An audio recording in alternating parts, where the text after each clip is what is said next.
All right. Well, thank you all for being here. I am just going to turn it over to Chair Robinson. So she is going to give our welcome. Don't you just love those management techniques when you see them work and you come together? It's like, okay, I know there's a lot of skill in this room. I can tell there's a lot of excitement. And my job is real simple. It's to say, welcome to the KUWL Council for this convening and to help you understand just how important your work is.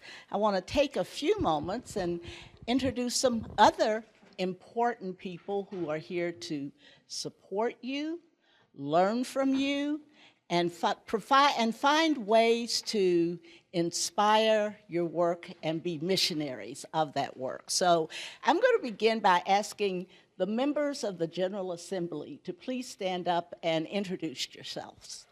Now, the next group of folks I'm going to ask to be recognized are my colleagues on the Kentucky Board of Education. So going to the moon was a way of expressing our just audacious ambition of developing in support of your vibrant learning experiences that we are inspiring and learning and implementing in classrooms all across the state. We ask the audacious question, how do we become accountable for actual student outcomes using vibrant learning experience, and guess what? Understood and appreciated by members of our community because they know what our goals and aims are, and they can join in reflecting on data which informs our understanding of, are we getting it done? For every student, in every classroom, in every community across the state, because they represent the treasure that is going to be our future.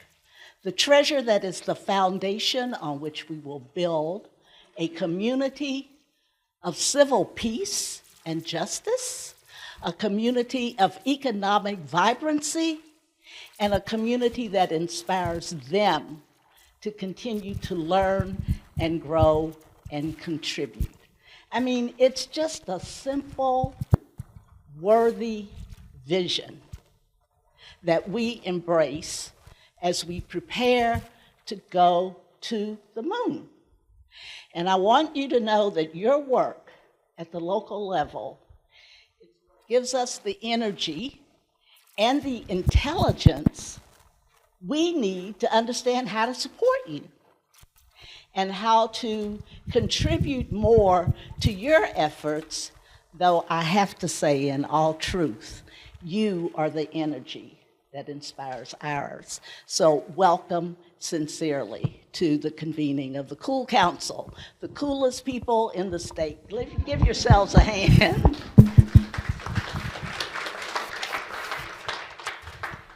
Now, my final task this morning is to introduce, which is kind of a misnomer, I should say present, our Commissioner of Education, Dr. Robbie Fletcher. He has worked so diligently all across the state in many roles that he actually needs no introduction. But I do want to remind you that in our search for a commissioner, we went deep into the meaning of the word leadership. And we ask ourselves, what kind of leadership do we need at a moment of pretty significant, momentous innovation all across the state, at a moment when we are asking the really hard questions about accountability, and at a moment when we want to support and further inspire the guidance from the folks at the local community level. I mean, we weren't looking for somebody who knew all the answers. We were looking for a leader who understood how to engage, how to nurture, and leverage the power where it really is, which is in the classrooms of the state and in the communities of the state where our students live and where we want them each to thrive.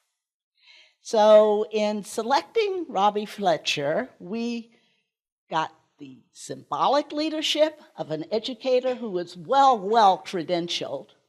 We got the cultural leadership of an educator who understands how to use the culture, the energy, the assets that we all bring as the means of creating the answers to questions that we dare pose for ourselves. An educational and organizational leader who understands the significance of these questions technically and practically, but most importantly, understands why they are essential to address on behalf of the needs of our students. They need to know where they are so we can find ways to inspire their further challenges and learning experiences. They need to believe that they too can go to the moon in whatever form of contribution they decide to make to their community.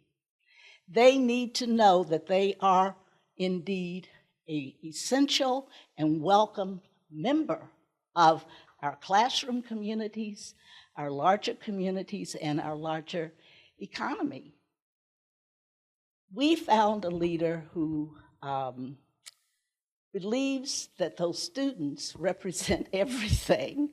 When I walked in this morning, I saw Dr. Fletcher engaged in what he is inevitably going to do. He is going to find the student and engage with that student. Robbie, I saw you this morning. We saw him getting ready for a meeting, and we had to wait because he was counseling with a student who was getting ready to take a math test and wasn't so sure he could address the challenge of that test. So we waited for Dr. Fletcher to address his most important task. Colleagues, I ask you to welcome to the KUWL Council fellow member Robbie Fletcher, the Commissioner of Education in Kentucky.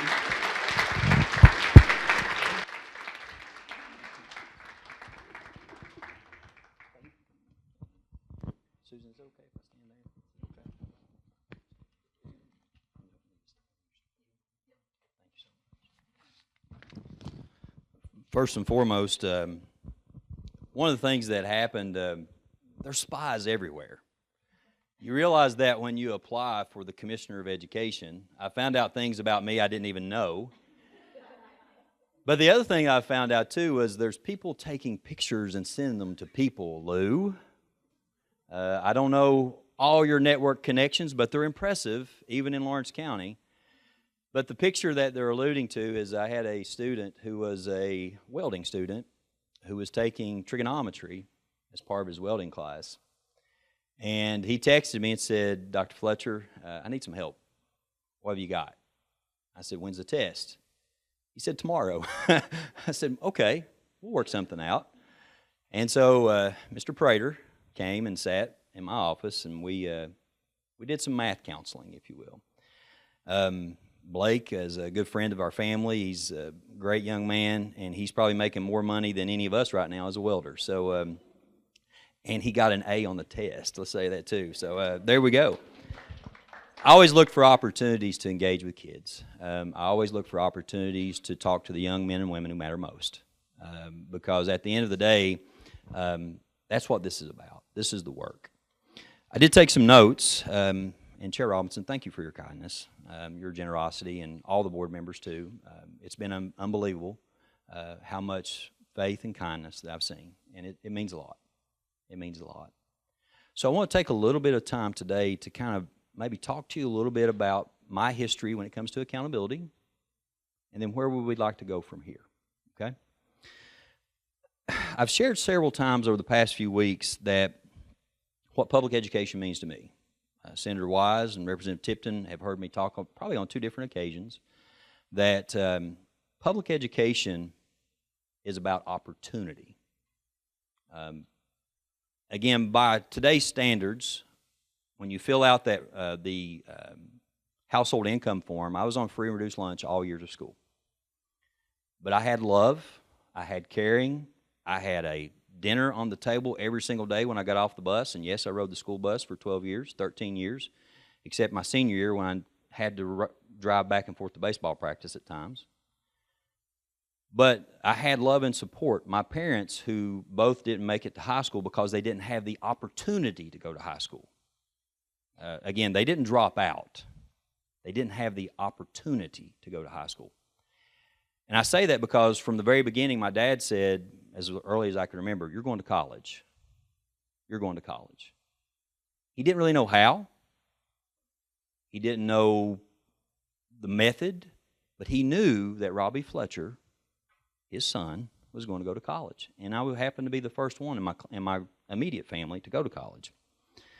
So I took a few notes here, and public education to me means that we have that opportunity. And here's one of the things I jotted down. Public education, specifically public educators, inspired me by introducing me, and again, word inspire, by introducing me to possibilities, challenged me to be my best, and equipped me to be successful in college and in life. They inspired me to dream. Sometimes our circumstances give us a certain parameter to work within. We don't know what's available outside those parameters. Public education inspired me to dream. But also public education challenged me. It challenged me to be my best. It gave me the supports. It also equipped me to be successful. Just to kind of give you a little bit of background, for some of you may not have heard this already, the very first time that I saw flat ground, if you want to call Louisville flat, was with my high school academic team, with an academic team coach by the name of Frank Baldridge, who provided a lot of opportunities. Folks, the first time I was on an escalator was with my high school academic team. The first time I went to a movie in a movie theater was with my high school academic team. The first time I was on an airplane was all because the Martin County KUWL group sponsored, collaboration with communities, big theme of ours, sponsored my high school academic team to fly to Rice University to compete in a national tournament. We'd won several tournaments over that year, and they thought this is a good opportunity. We qualified. We went to Houston. The first time I saw a Major League Baseball game was in the Houston Astrodome. Dwight Gooden was pitching. It was huge. Huge. It kind of gives me weak at the knees just thinking about it. Now, I will also say the whole time there was this young lady by the name of Melissa Haney holding my hand the whole time. I chased her for 7 years, and she finally became Melissa Fletcher. But anyway, my high school academic team, public education, gave me opportunity. So when we talk about public education, I believe that's our mission in public education, is to provide opportunity. Opportunity for students to dream, opportunity for students to persist, to be challenged, to be supported, but also opportunities for students to succeed.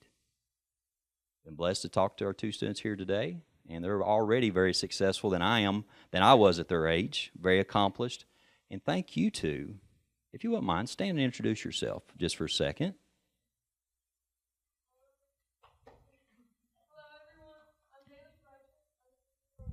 High School.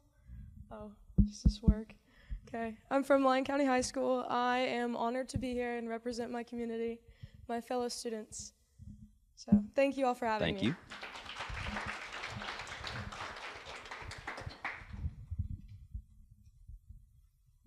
And from Grayson County. Thank you. My name is Daniel Ratley. I'm from Grayson County, so that's kind of like western central Kentucky if you don't know. But I'm honored to be here. Yeah, thank you all so much. So I've talked to these two students, and I've looked at their resume, and it's already, Dr. Robinson, more impressive than mine. I promise you that. But thank you two for being here. We appreciate it so much, and we will listen. You have my word, our word, we will listen, okay? So this takes me to accountability.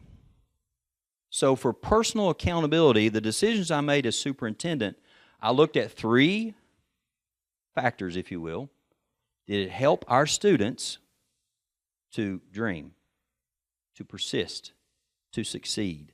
So accountability to me had all positive connotations all the way through. It's about opportunity. That was accountability. That's what I measured myself by. That's what I want to measure myself by. Let's transition a little bit. But this has been my experience with state accountability in the past. Actually, I looked up the word accountability online, and it led me to the word accountable. And the word accountable, according to the website, I think it was the Webster's website, it suggests imminence of retribution for unfulfilled trust or violated obligation. How many of us can identify with that type of accountability? Again, let me read it one more time. It suggests imminence of retribution for unfulfilled trust or violated obligation. I tell you this because this is my experience with accountability. Now, don't get me wrong, I don't run away from accountability. I asked to teach all the subject areas where there was state testing. I wanted that because I wanted our students to know that I believe in them, and together we can accomplish whatever goal they set in front of us. So I didn't avoid it. But my very first memory, if you will, of accountability was at Sheldon Clark High School. I was a senior, and we had what was called a performance event. How many of you remember performance events? They put some things out on the table. We started with our performance event, but I remember thinking, man, this is so vague. I don't see the directions. Where are we supposed to go? What are we supposed to do? And we finished the performance event, and then it was kind of pushed back. I don't know how it happened. I don't know what happened after. But 2 years later, I was in college, and that vagueness made such an impression on me that we were talking about accountability in one of my classes, and I brought up the performance event. And I said, why was it so vague? You know what the professor said to me? You were probably setting the baseline.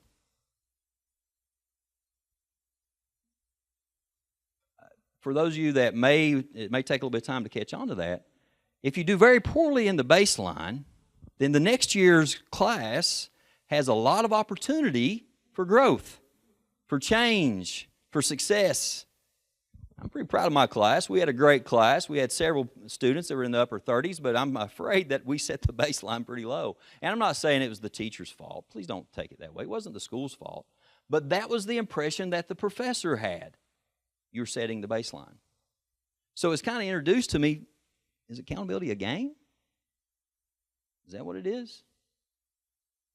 Fast forward, got into education, and going to this definition, this pending doom of accountability, at Williamstown Independent, my very first job, I walked in, I was introduced to a distinguished educator. And how they were introduced to me was this: she can send you home tomorrow if she doesn't like your lesson plan. I'm sorry, what? What? I'm a brand new teacher. But it's all because of the accountability, the state testing, the state accountability, and assessment and accountability are interwoven, but they're not the same. They're parts that go together. But that was the first thing I was introduced to in state accountability.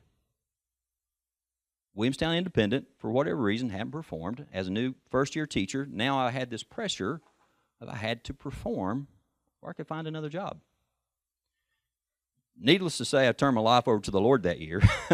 That's when I joined church. After my wife had me in church for several years, but I figured I couldn't do it without him. So anyway, with that being said, that was how I was introduced to accountability. Then I went to Bourbon County. Became department chair in the first year. I was like, why do you want me to be department chair? Well, our math scores are horrible and nobody wants that job. Oh, I'm sorry, what? Nobody wants to teach the accountability subjects. Okay. Do you see where I'm going with accountability? And if you follow on through, even into when I went back home to Martin County, Inez Middle had an HSE. Had 3 HSEs, as a matter of fact, one of which is Linda Thomas, beautiful lady, unfortunately passed away that year. Amazing lady I learned a lot from. But anyway, we learned that we had to make sure that kids were hitting a test score. They had to hit a test score. We were taking kids out of their electives to give them intervention to make sure they were hitting a test score. Now, don't get me wrong. I think we did some good work in teaching them better reading skills, math skills. I believe that wholeheartedly. But also we were taking them out of some of the things they loved to make sure we were hitting a goal. And that was my first year as an assistant principal. The very next year I was hired as principal of Warfield Middle, which is where I attended middle school. And at Warfield Middle, it was a PLA school. 3 HSEs. You had to meet a goal. You had to meet a test score. And we did. We met AYP, how many of you guys remember that phrase, annual yearly progress, by one student. We had the target list. We had the hot list. We did our intervention plans. We made sure we took kids and got them everything they needed to know for that state test. Now, as a byproduct, I believe they were better reading students. They were better math students. But it was almost like we were punishing them by taking them out of some things that they also loved. So going back to my definition that I looked up, imminence of retribution for unfulfilled trust or violation or violated obligation. That's what it sounded like. Move on. We met AYP. We came out. We met the test benchmarks. We got where we needed to be. Then we move on to Sheldon Clark High School, which was also the high school I attended. Warfield Middle was the middle school I attended. Sheldon Clark High School was also a PLA school. So we put together a plan. We put together the same type of how do you do interventions, how do you take time to make sure you meet students' needs. Some students missed carpentry class. Some students missed PE. Some students missed band. Man, that hurts. It hurts admitting that to you. It really does. But you know what? We met the goal. After 2 years, towards the end of my tenure there, we met goals. We were getting ready to come out of that state assistance, and don't get me wrong, every single person I worked with that came into state assistance was very helpful. I never felt threatened. They were there to help me and to help me be a better teacher. So please don't take it as I'm saying state assistance was a bad thing, because their approach was to make me a better teacher when it comes to mathematics. Met AYP, had one more year, another leader came in, took Sheldon Clark where it needed to be as far as state testing, then move on to Lawrence County High School, or Lawrence County. The district was a persisting low-achieving district. I am well trained at this time. I can do it. We can do it. I had a team that knew the ins and outs of every type of intervention, anything that you could do to meet students' needs when it comes to math and reading. And in that second year, when those test results came out, there were banners up and down Bulldog Lane. We had banners on side of every single school. We were a proficient district. Our high school were distinguished dogs. We were the Bulldogs. Distinguished dogs. We met our goal. I am thrilled. We're accomplished. We're distinguished. And 2 weeks later, a lady came to me and said, Dr. Fletcher, it's great that we've met all these goals, but are we really relevant? I was mad. I'm going to fire her. That's first and foremost. I'm finding somebody else to serve in that role. We just did something that hadn't been done in Lawrence County maybe ever. We did it together. We did it as a team. And now you're asking me, are we relevant? I was mad. And then within 2 weeks, I had a student that came to me and said, Dr. Fletcher, I need to drop out. I need your signature on this form. I'm sorry, you need to drop out. We just met test goals. We're distinguished high school. What do you mean you got to drop out? You don't offer me what I need. I can go work as a welder right now with these certifications, and there's nothing here that's relevant for me. Man, and think about that. This is an educator who was trained to be a test taker, who was trained to meet students' needs academically, and I think we did. I don't want to put that as we didn't accomplish great things, because I promise you the triangles were inverted when you talk about Tier 1, Tier 2, and Tier 3 in some of the schools I worked in. And we put great teams together, and we did a lot of great things for kids, but we still weren't relevant for all kids. We were relevant for those kids that wanted to go on to college, maybe a 4-year degree, but we weren't helping them as it came to being relevant with all areas. So, that being said, we changed our focus. It was a turning point. And accountability became a little bit different for us. We were more accountable to kids because we looked at personalized learning. We looked at where do you want to go and how can we get you there. It was more about the student. It was more about the person.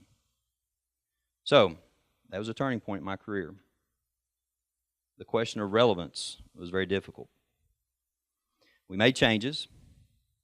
And then later on, there was another, I'm going to say turning point. Lawrence County had the opportunity to be a part of the local laboratories of learning. Innovation, opportunity for kids. What can we do differently?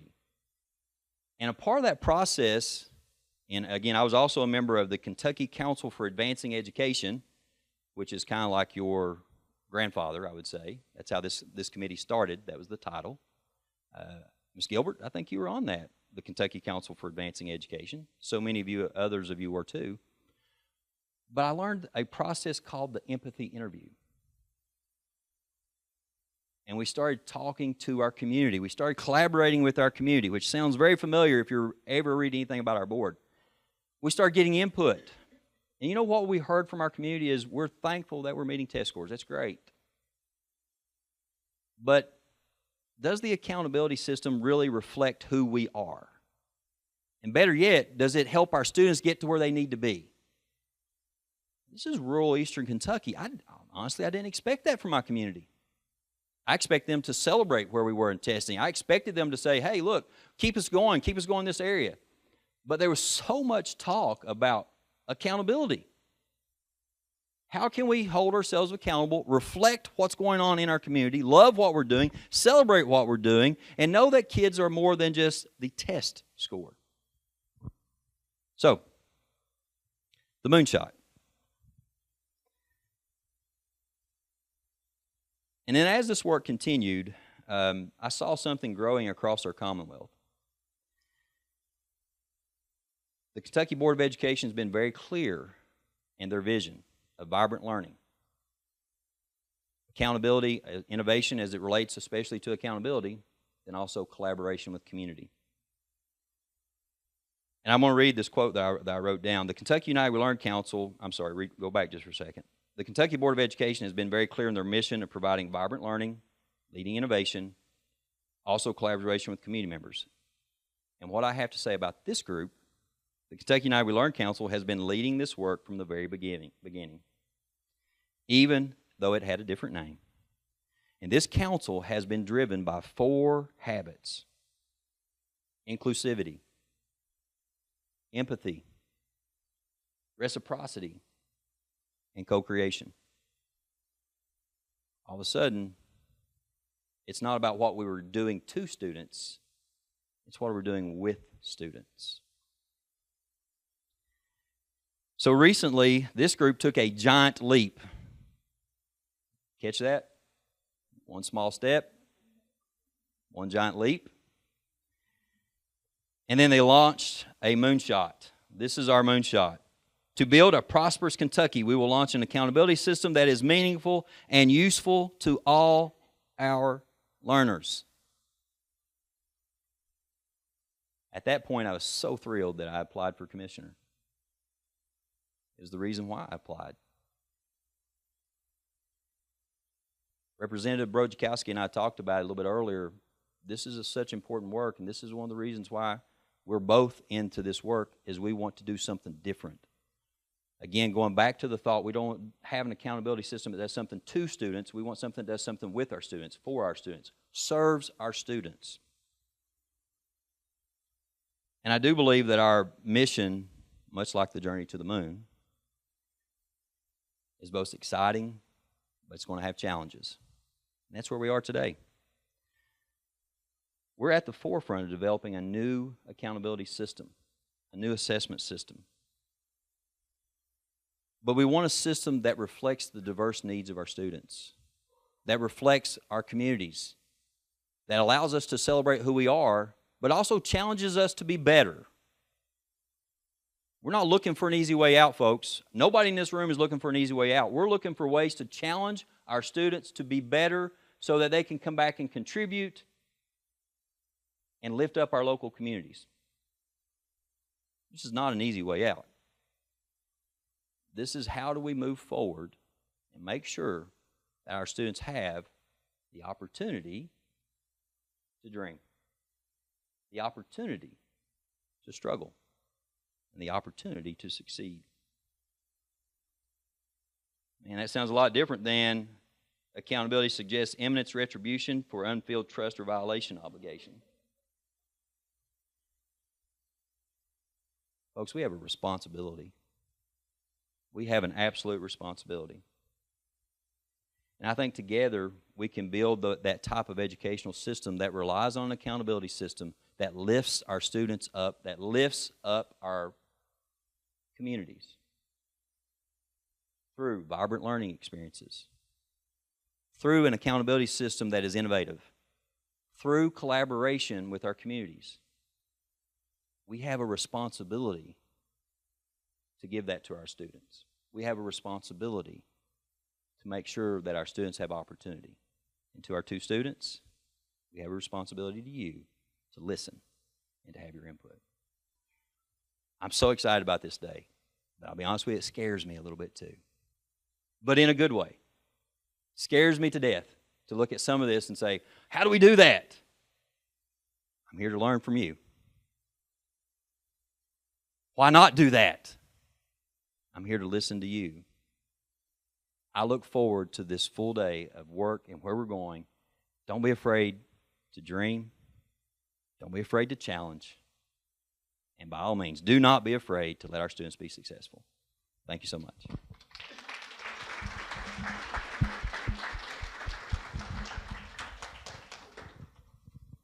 Thank you, Dr. Fletcher.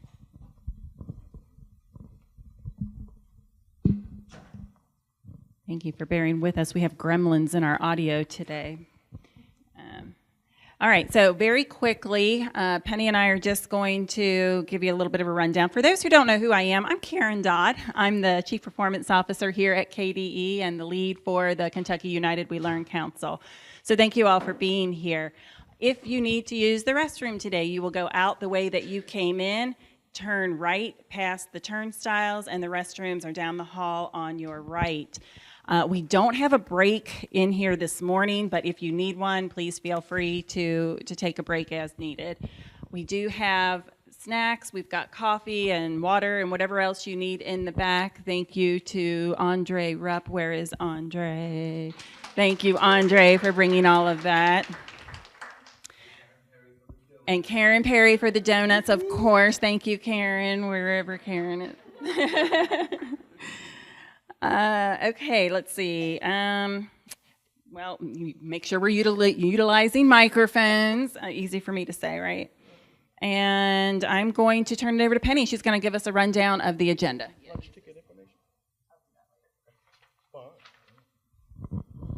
Good morning, everyone. Hi. So, personal privilege as far as being chair. I have very little power, but I want to do this.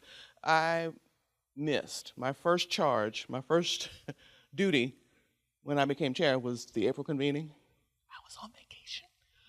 But it had been planned for months, so my apologies for missing. I know you all did amazing work, and I know Jennifer, at least, you all did amazing work in April, so I thank you for that. The next thing is pretty simple. You can read, but if we go through the agenda. The morning is going to be about learning. We're going to lean heavily on Jennifer. When we talk about learning, it's not just about her reading and giving a PowerPoint presentation and saying, this is what we did. When we say learning, you all are going to absorb a lot, right? You're going to absorb a lot. So Jennifer's going to take up a big chunk of that. So new assessment and accountability system prototype options, and then the prototype 2.0 feedback sharing. That's going to be Karen and Gretchen. Gretchen, where are you? Hi, Gretchen. Gretchen's amazing. You can tell that Gretchen's a teacher because when she facilitates, she manages to just pull stuff out. It's amazing. I love it. So, so then we're going to go to lunch and learn. We'll get details on that in a bit. And then the afternoon is going to be more about processing and absorbing what we did in the morning. So we're going to talk more about evaluating and discussing and setting direction for the study phase. What's the study phase? You'll find out. You'll find out what the study phase is. So the policy primer, Meredith. Hi, Meredith. Meredith is all things policy. I appreciate her lens because policy is not my lens. Causing trouble is my lens, so she makes it clean. So that's Meredith, Brian, and Lillian. Hi, Lillian. Okay, discussion of version 3.0 and completion of prototype study. That's going to be Commissioner Fletcher and Gretchen again. Next steps of the study phase, Karen and Susan. The break and transition to work groups. Now, she said that Karen said there's no embedded breaks. We're all grown-ups. If you got to do something, go ahead and do it. Next, I already did that. Work groups. Work group facilitators will tell you when it's time. Hopefully we're at 2:20. Is that rough or is that holding fast? Right.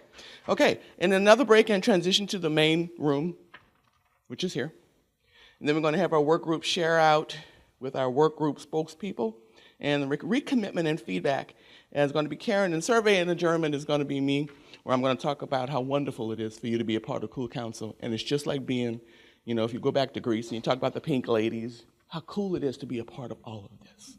That's all I got. Thank you, Penny.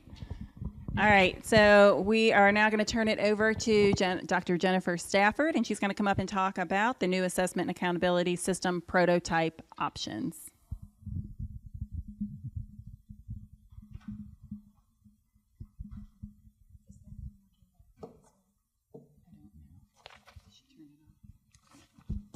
Okay, thank you.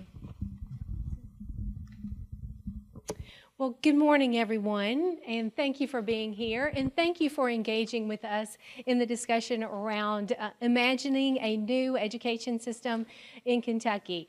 I'm Jennifer Stafford. I'm the director in the Office of Assessment and Accountability. I get to work with these lovely folks here in the room, and welcome today. We're so happy for our partners, our KDE staff, our representatives, our board members. Thank you to all of our KUWL Council members for being here.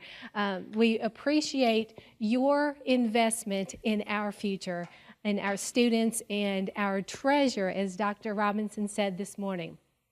We are going to look at a couple of our prototypes this morning, but anything that we talk about this morning is not set in stone.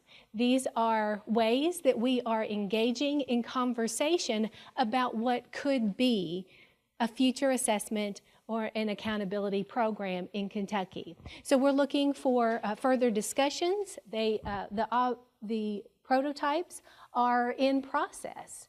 They started, as Dr. Fletcher said this morning, it's been going on for a while. We've had, back in 2020, there was a feedback survey. The Kentucky Education Feedback Survey was completed and moved into a commissioner's listening tour in 2021, then the Kentucky Coalition of Advancing Education, and then we had a summit in 2021.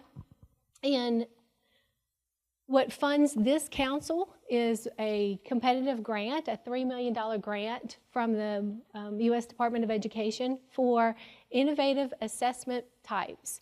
So we're looking toward this council to give feedback on those next prototypes. So it's been a long time to get to this point in our discussion. It seems like it's going very quickly through these prototypes, but it's been a long time coming to get to this.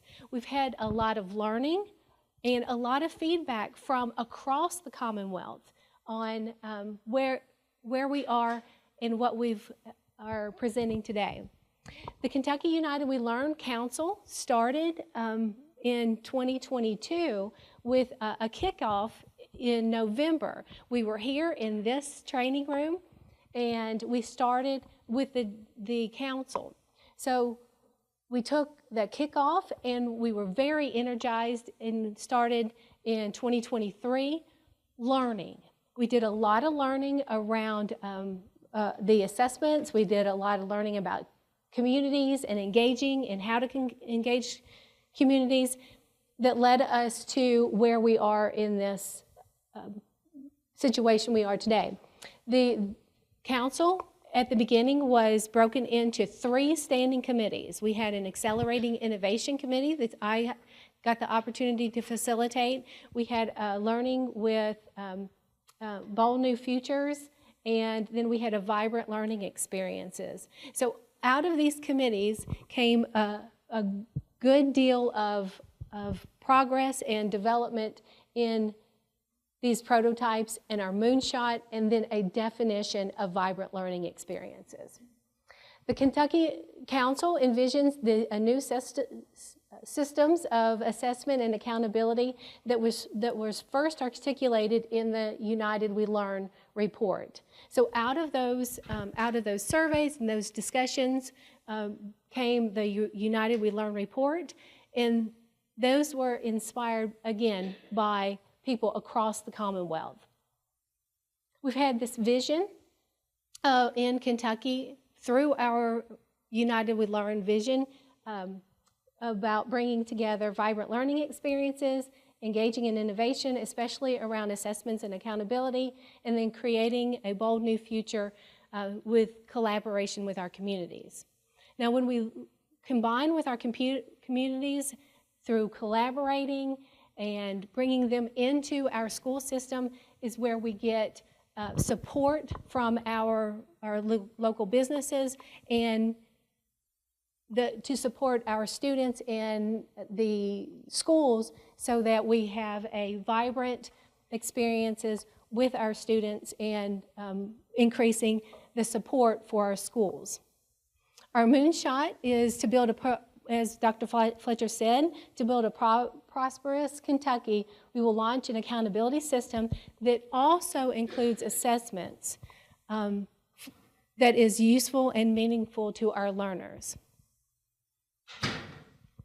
Now, the United We Learn the council is comprised of 55 members that's led by Penny Christensen is our chair, Jim Flynn's our vice chair, and then you met Karen Dodd this morning as well, who's the Kentucky lead.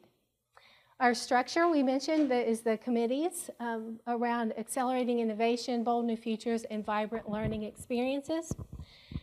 Those standing committees learned from each other. They learned in 2023 and developed lots of good products and deliverables for the advancing of our education system, especially around these big key ideas.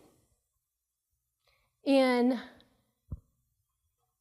April of this past year, in April of 2024, we took a turn. Actually, it was November of 2023. The standing committees took a turn because we had learned, we had developed some products, we had design principles. We were ready to take then some really focused groups, and we turned away from the standing committees toward these work groups. And these work groups are designed to be very focused, very short time frames, so that the members on the committee in these work groups dive really deeply into specific areas and have a specific focus. The work groups are currently the district support and quality, engaging on communities and communicating with communities, learning from local districts, and I get to facilitate the menu of options work group. So these are designed so that there are very specific deliverables around each of these things. And the menu of options work group are the members who have given the structure for the prototypes. So this is the roadmap. Karen's going to go into a little bit farther around the roadmap, but at a high level, what we're working toward is legislation for the 26th General Assembly. So we're working toward that, having a proposal to take to the General Assembly and have legislation and have those conversations. But we're not going to wait until 26 to start those conversations. We're engaging, and we appreciate our members of the General Assembly that are here today. But we're here in the bottom left-hand side with the prototypes and the development of the prototypes. So the menu of options work group, we've met several times to get feedback and to get their vision around what they are thinking about a new assessment or accountability system. So in this development, we started out with the first prototype. It was prototype 1.0. And we heard from our menu of options members in April of this year. And we put down what we thought we heard from them. And they very quickly let us know that it wasn't exactly what they had in mind. So 2.0 is what you have in front of you now. And so 2.0 is a better reflection of the vision of our members. So it's a iterative process in this development of the prototypes. So you've got 2.0 now, and that's the ones we're discussing. Today, we're going to collect your information, your feedback on version 2.0. We'll take your feedback in collection with other stakeholders who have given input on version 2.0 to develop 3.0. So we're going to have another round again of feedback on the prototypes. That updated version 3.0 will then be taken to the Kentucky Board of Education in their August meeting for discussion, get their feedback, and we're also going to meet with the local superintendent's advisory council tomorrow to get their feedback as well. So we're constantly getting feedback, updating the prototypes so that more people have input on what Kentucky's future accountability and assessment systems are. We'll then go in past the prototype phase. We'll go into a study phase. And that study phase is going to provide us opportunities to get more granular on our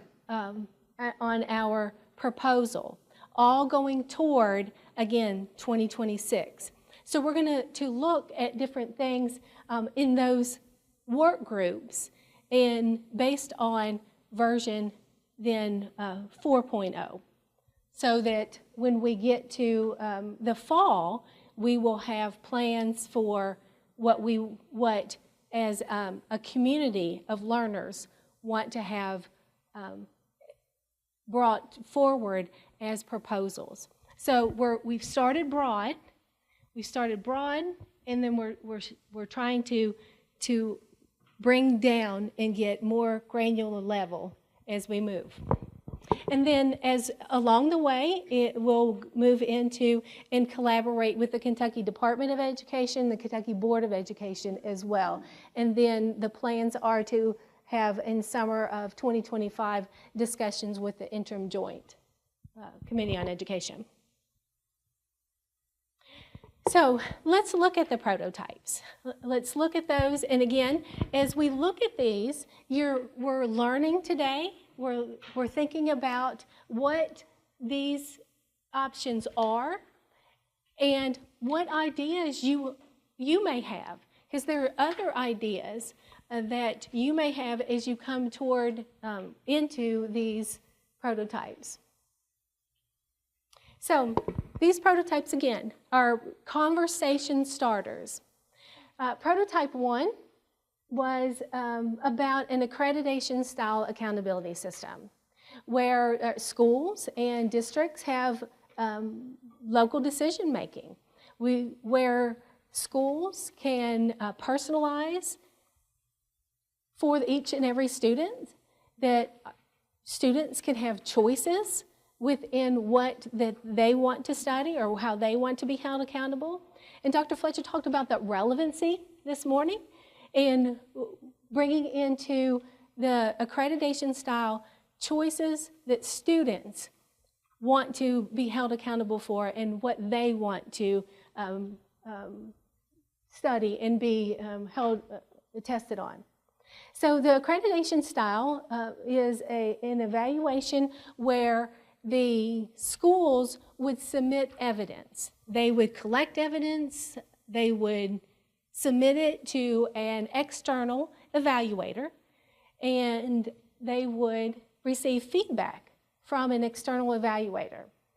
It would be based around rubrics that are similar across schools. The similar rubrics would be used across schools so that then it could be used in federal accountability to meet federal requirements. The proposal is that it's an inclusive process, that schools can continuously collect information, collect evidence, and submit that. There would be reports and a public type of website, but evaluations would happen at least every 3 years. That these evidences would be aligned to these domains that are here on the slide, so that schools would then decide which evidences or what they're doing and providing for their local communities and their students that align to each of these domains.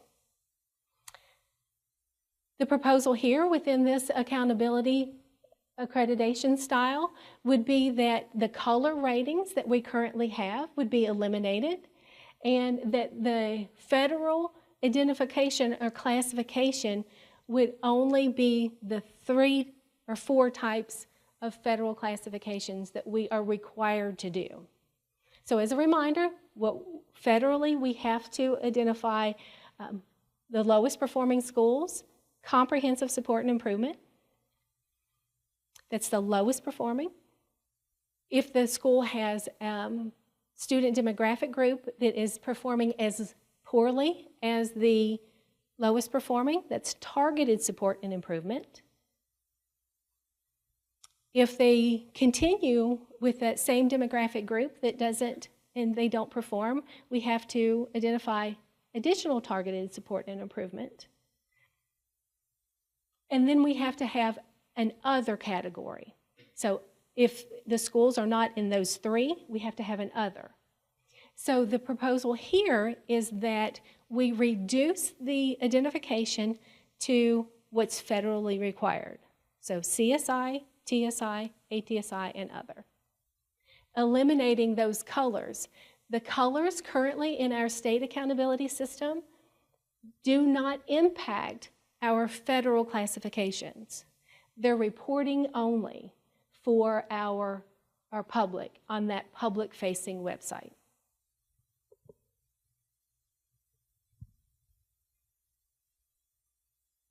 So within each of the prototypes, there are choice points.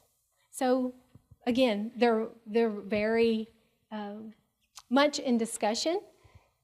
The first choice point is around individual student growth or change. So currently in our legislation, it has that we hold schools accountable for, on each indicator's status and change. Status is current year performance of our students or our schools, and change is the difference on our indicators for our schools. So for example, our indicator of graduation rate.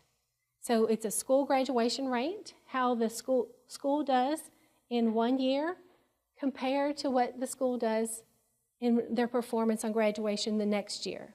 So change is the difference in our school indicators from one year to the next. Whereas individual student growth is around our students and their performance. So our student performance, individual students on the state test from one point to the next. So individual student. So students that performs at third grade reading, how that they perform on fourth grade reading. And that would be the individual student growth. So whereas this is a choice point, whereas individual student growth is based on students, change is based on schools and their performance. So I'm going to spend a little bit more time here on our state assessment options than I did for individual student growth and change, because here is where we're finding that we've got a lot of questions about, and we want to make sure that we're clear on these different options. So option A is and these are assessment options.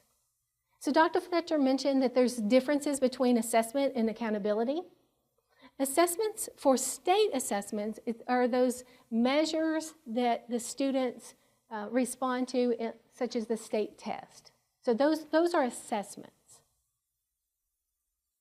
Accountability are those indicators and that system that brings together school performance and reflects how the school performs as an entity or a district. The things that we're holding them accountable for, such as graduation rate and school climate and safety, progress on EL learners. Those big indicators, that's accountability. Assessments are think about those tests or those measures that the students are taking, okay? They're different programs, but they're interrelated. So starting out with option 1.2a brings through a through-year model that captures student learning and growth within the academic year. Could be locally adaptive and would be for reading and math. So let's talk about what that through course could look like. A through course could be a couple of measures that the students take within a year. We could do 2 or 3. And we could show growth between those two that's used for instructional purposes. So the student, the parent, the educator, the school administrators, district administrators could see what's happening throughout the year that would be tied to a summative assessment at the end that would be utilized for federal requirements. So this is a comprehensive, cohesive system of interim assessments so that they would align to the summative and that it would be based on the Kentucky academic standards. Now currently our schools are purchasing their own interim assessments that may or may not be aligned to our Kentucky academic standards. So what this would do is this option 1.2a, the state would then pick up the interim assessments, develop those, and provide those to the schools, reducing the cost for the local districts. And the idea is that the local districts would eliminate their local interim assessments, therefore reducing the testing time within the local. Now what that would do though, it would pick up the state and increase the state level testing time, okay? So the idea would be to eliminate the local and the state system would replace the local. So that it would, the districts would then not have to have that responsibility. And that would be for reading and math. The state assessments for science, social studies, and writing would remain the same. Okay? All right. For option 1.2b is the most ambitious of the options that we have. It is a competency-based system that would include authentic demonstrations of knowledge and skills, would be for reading, math, and science. So it would be a combination of short-form standardized assessments, and innovative system would be piloted and refined. So for this system, students would be offered very sophisticated opportunities to demonstrate their knowledge and their thinking. So it would be authentic, real-world tasks that the students would complete, showing that what they've learned and aligned to the skills of the portrait of a learner. So in the competency-based, it's a combination of academic as well as skills. These authentic demonstrations would then be personalized for the students. They would be able to demonstrate based on what their personal needs are and the innovative tasks that they are completing. Now, this system would need to be piloted. We would need to have a set of districts who would be willing to go out and do this for a year or so that we would be able to demonstrate to other districts that may not have the capacity to do that yet. We would also have to demonstrate to the U.S. Department of Education it's a valid system, and be able to have that on-ramp and work with those districts and the department on on-ramping that type of a system. Now, option 1.2c is a combination of either of these two, but reducing the state assessments to only those that are federally required. Federally required assessments are reading and math and science. So those are the three federally required. As a state, Kentucky values social studies and writing. So we as a state assess those as well as the federally required. So option 1.2c reduces the state testing to just the federally required, allowing the science or social studies and writing to be assessed in more authentic ways at the local district for local instructional purposes. Now, these could be reported right alongside of the other required pieces.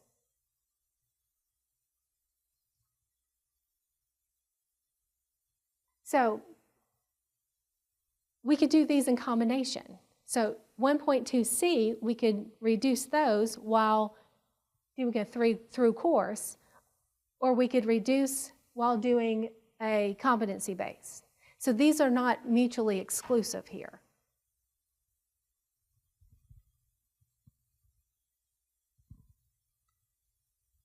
Now, prototype 2 takes a little bit different approach. Now, you may say that you like some of those in prototype 1, but you like some of these in prototype 2, and that's good. That's fine. That's the way that we are envisioning this development of these prototypes. Because again, these are a set of prototypes that get us into the conversation, begin to think about what future assessment and accountability systems could be. Option 1.2a brings into that federal accountability a vibrant learning experience that the schools have choices around what their students and their communities want as far as holding themselves accountable. So within this option, the indicator would be a vibrant learning experience indicator within both their state and federal accountability programs, where that captures the percentage of students engaged in some of these areas. Now, these learning experiences were developed by the Systems of Systems work group that worked beginning in November of 2023. So that's where these options around this menu of options came from, was our working group that started in November. So these are from capstone projects to student-led conferences, and we could also investigate a process where our schools and districts develop their own vibrant learning experience and would be able to, in some fashion or format, come to the department for approval or a process that they can use their own type of experience, vibrant learning experience. So again, this would then capture the percentage of students that have the opportunity to engage in these vibrant learning experiences.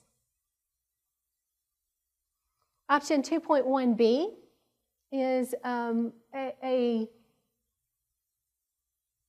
different approach to vibrant learning experience, but still vibrant learning experiences, where the schools then collect evidence around these vibrant learning experiences and provide feedback to students and schools based on a rubric, so that if the school is providing these, this is about the quality of the experience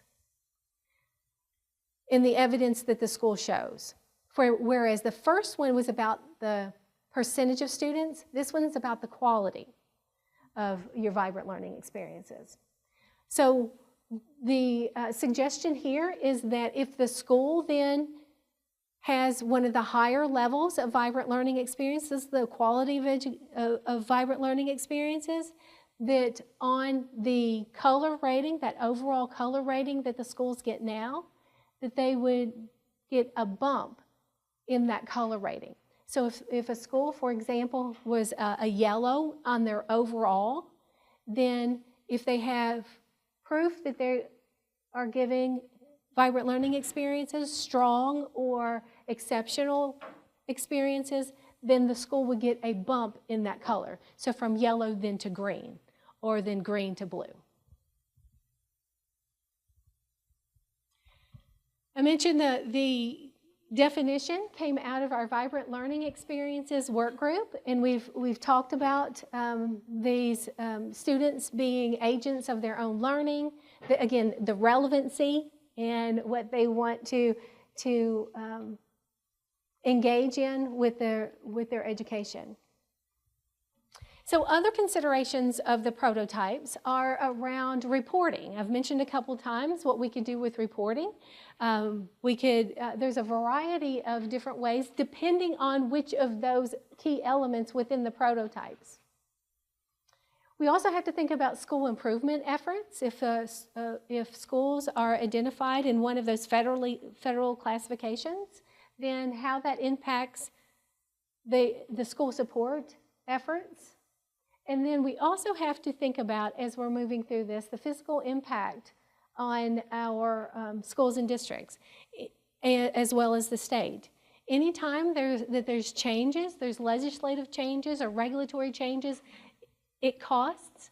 So we have to think about also the cost, not only physically, but also to our staff in our schools and the impact that the change would have on them. So if there are changes, there's going to need to be training around that. And so we have to think about not only our physical, our human impact, we also have to think about our students, our teachers, and our administrators, what it would do to them. So this is exciting discussion because we're thinking about practice, we're thinking about policy, and we're thinking about implementation all at the same time. And I think that's the place that we want to be in this discussion. Okay, so some policy implementation implications. If it's changes to the accountability system, then we'll have to seek approval from the U.S. Department of Education if it impacts the federal piece. If it's changes to the assessment systems, then we have to seek approval through what we call a peer review process, where the state has to demonstrate and provide evidence to the department that we're meeting the quality of those assessment pieces.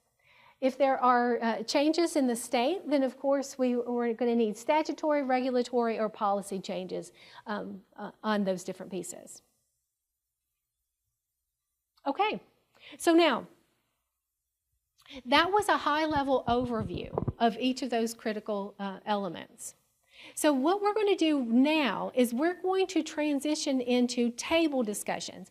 And remember, as Penny said this morning, we're about learning this morning.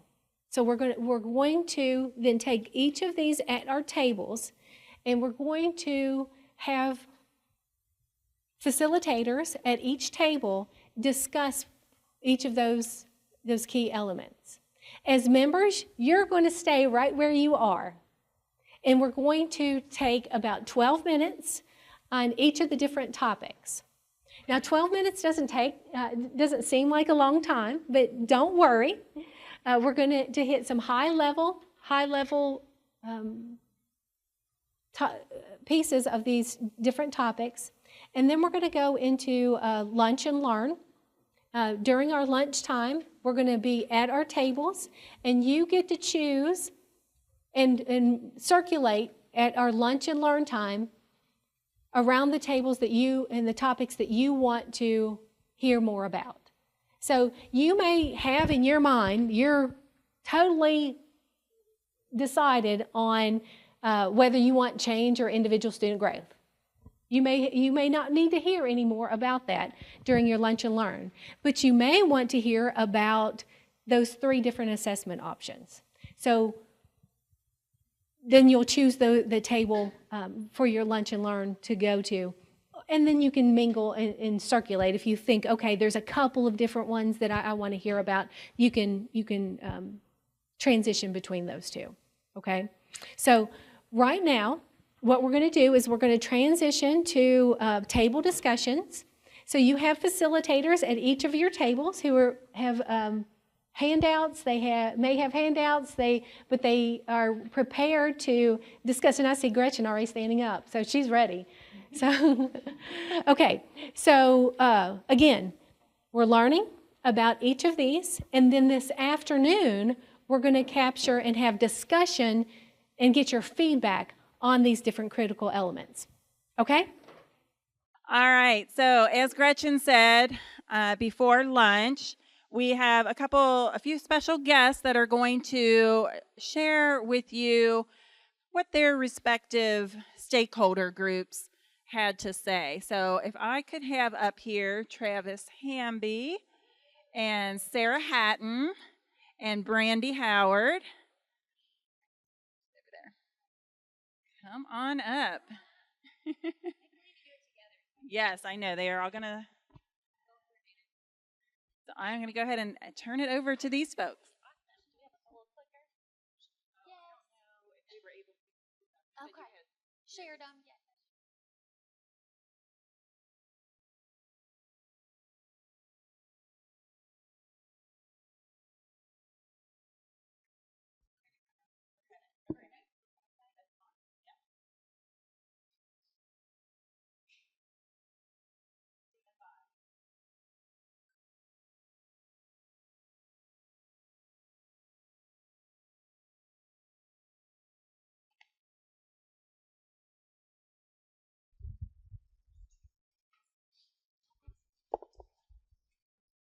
Okay, so we were asked to kind of synthesize the data from our superintendents and our DACs and kind of draw some conclusions and talk about next steps.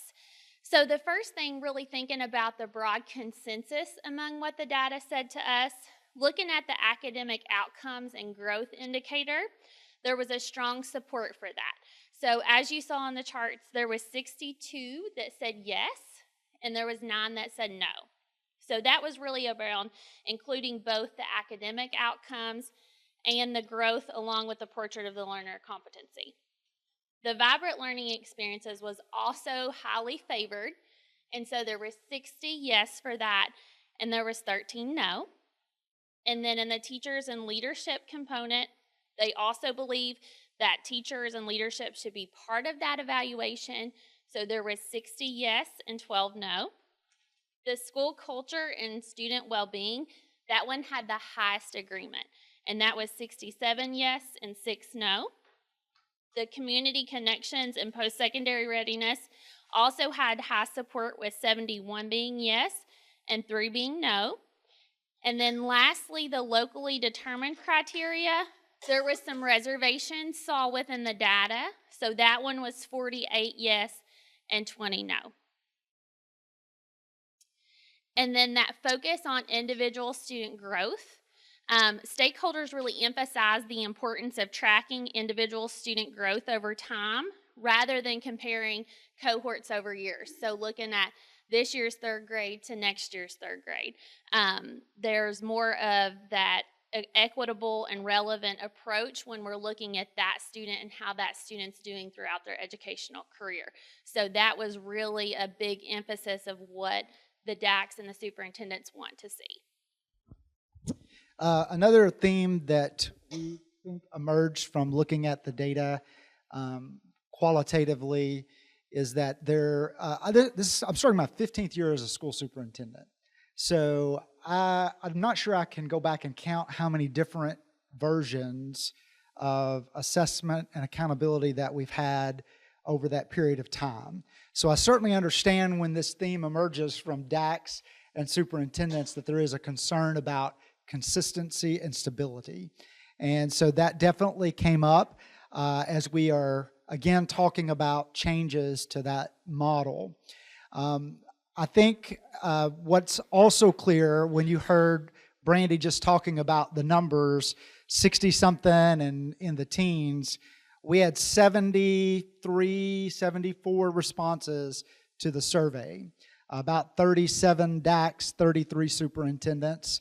I would say that there's still a need for more data for us to really make really good decisions. Obviously, it informs these 74 responses, but probably insufficient to make big decisions with.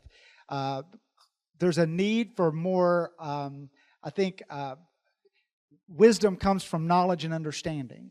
And more knowledge is needed among superintendents and DACs about the work that's happened over the last 2 years, where we currently are with the KUWL Council, and where we're at with the L3 work, that you have districts that are experimenting and trying and wrestling with creating these measurements to reflect what the community truly values. And I think there's things that we can learn from them that other superintendents and DACs need to hear about so that they can more adequately respond to the prototypes that we are sharing with them, so that they see a path forward that allows us to get to a place where we have that consistency and stability in the system, reflecting what our community said is important to them. And I will add to that just kind of the noted strengths and challenges of each model. And again, I agree with Superintendent Hamby that we need more data points than just 33 superintendents, and also pretty sure that probably the DACs that responded were also in the same districts as the superintendents responded. So I'm not sure how varied this data is, but each one of the models had both its strengths and its drawbacks. The Through Your model had a lot of support because of the timely adjustments. I think that's a need that districts across the state are seeing, is that we need to be able to get data about the students we have now, not the students we had last year, and to be able to do some continuous growth work with that. But the challenges would be, and we discussed this quite a bit at my table earlier, about alignment to curricula, alignment to state standards, and then the initial implementation costs. The competency-based approach did have some likes as well, especially regarding student ownership and that, again, immediate feedback point, but requires a lot of support and professional development for our teachers. There's a lot of misunderstanding about what that is. We've also had some good conversations this morning about it cannot just be something in addition to.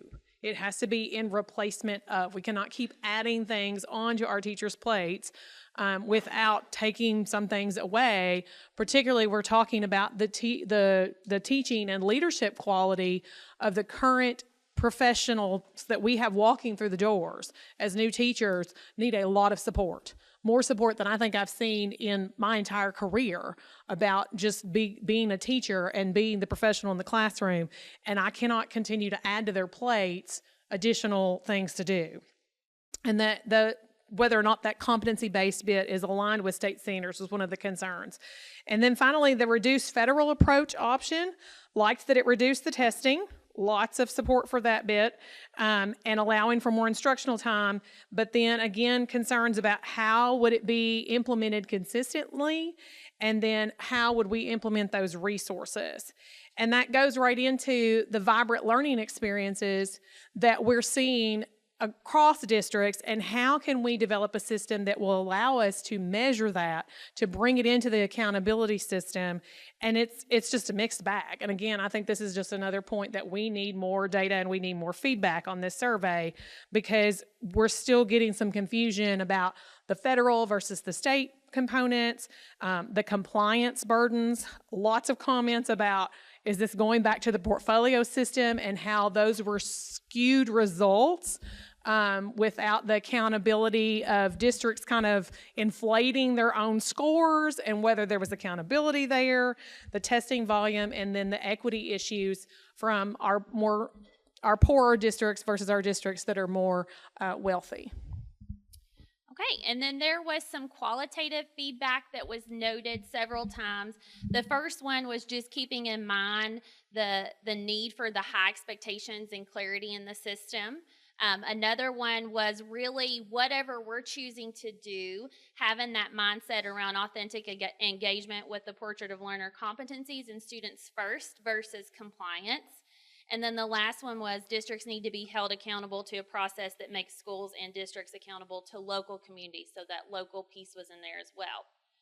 So some themes that we saw that we really want to keep in mind as we move forward is that focus on student individual growth, ensuring consistency and clarity in the system, alignment with state standards and profile of the learner. Not either or, but both the state standards and the portrait of a learner. Providing substantial professional development around whichever one that we choose, or parts of those that we choose. And then lastly, stakeholders valuing both the academic and non-academic measures of school quality. So seeing that balanced, equitable, and practical approach to accountability.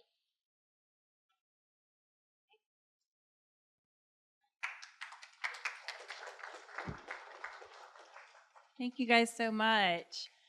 All right, we are now moving on to the policy primer with Dr. Meredith Brewer and Lillian Pace, and they promised me they would get us caught up, so here we go. We're going to bring Dr. Perry up here as well. So we're going to view this sort of as a crash course in how, once we sort of get to the point where we have a proposal, how will we make all of the appropriate advocacy to get that to happen. Certainly there are a lot of decision points along the way, and there's a lot of different groups that will be involved in any of the options that are identified. So we wanted to kind of go through all the different actors that have a stake in education, assessment, and accountability. So if we can go to the slide, we will start with Lillian. There we go. All right, so I got tasked with doing the federal government. Don't hate me, I'm just the messenger, just kidding. This is really just a primer, so I'm not here to predict likelihoods of us being able to navigate through the federal level at this moment. I'm more to give a background on how the federal government operates so that we have that same base level of understanding as we then decide our best course of action moving forward. So want to sort of start first with Congress. So the congressional branch, they make the laws. And back in 1965, Congress decided that they wanted to implement the Elementary and Secondary Education Act. That was the first time we really saw this law in place to govern K-12 education. It was pretty light touch at that time compared to what we know now. We have seen a number of reauthorizations since then. Some may remember the No Child Left Behind Act from 2002, which was where we saw probably the largest federal footprint in K-12 education.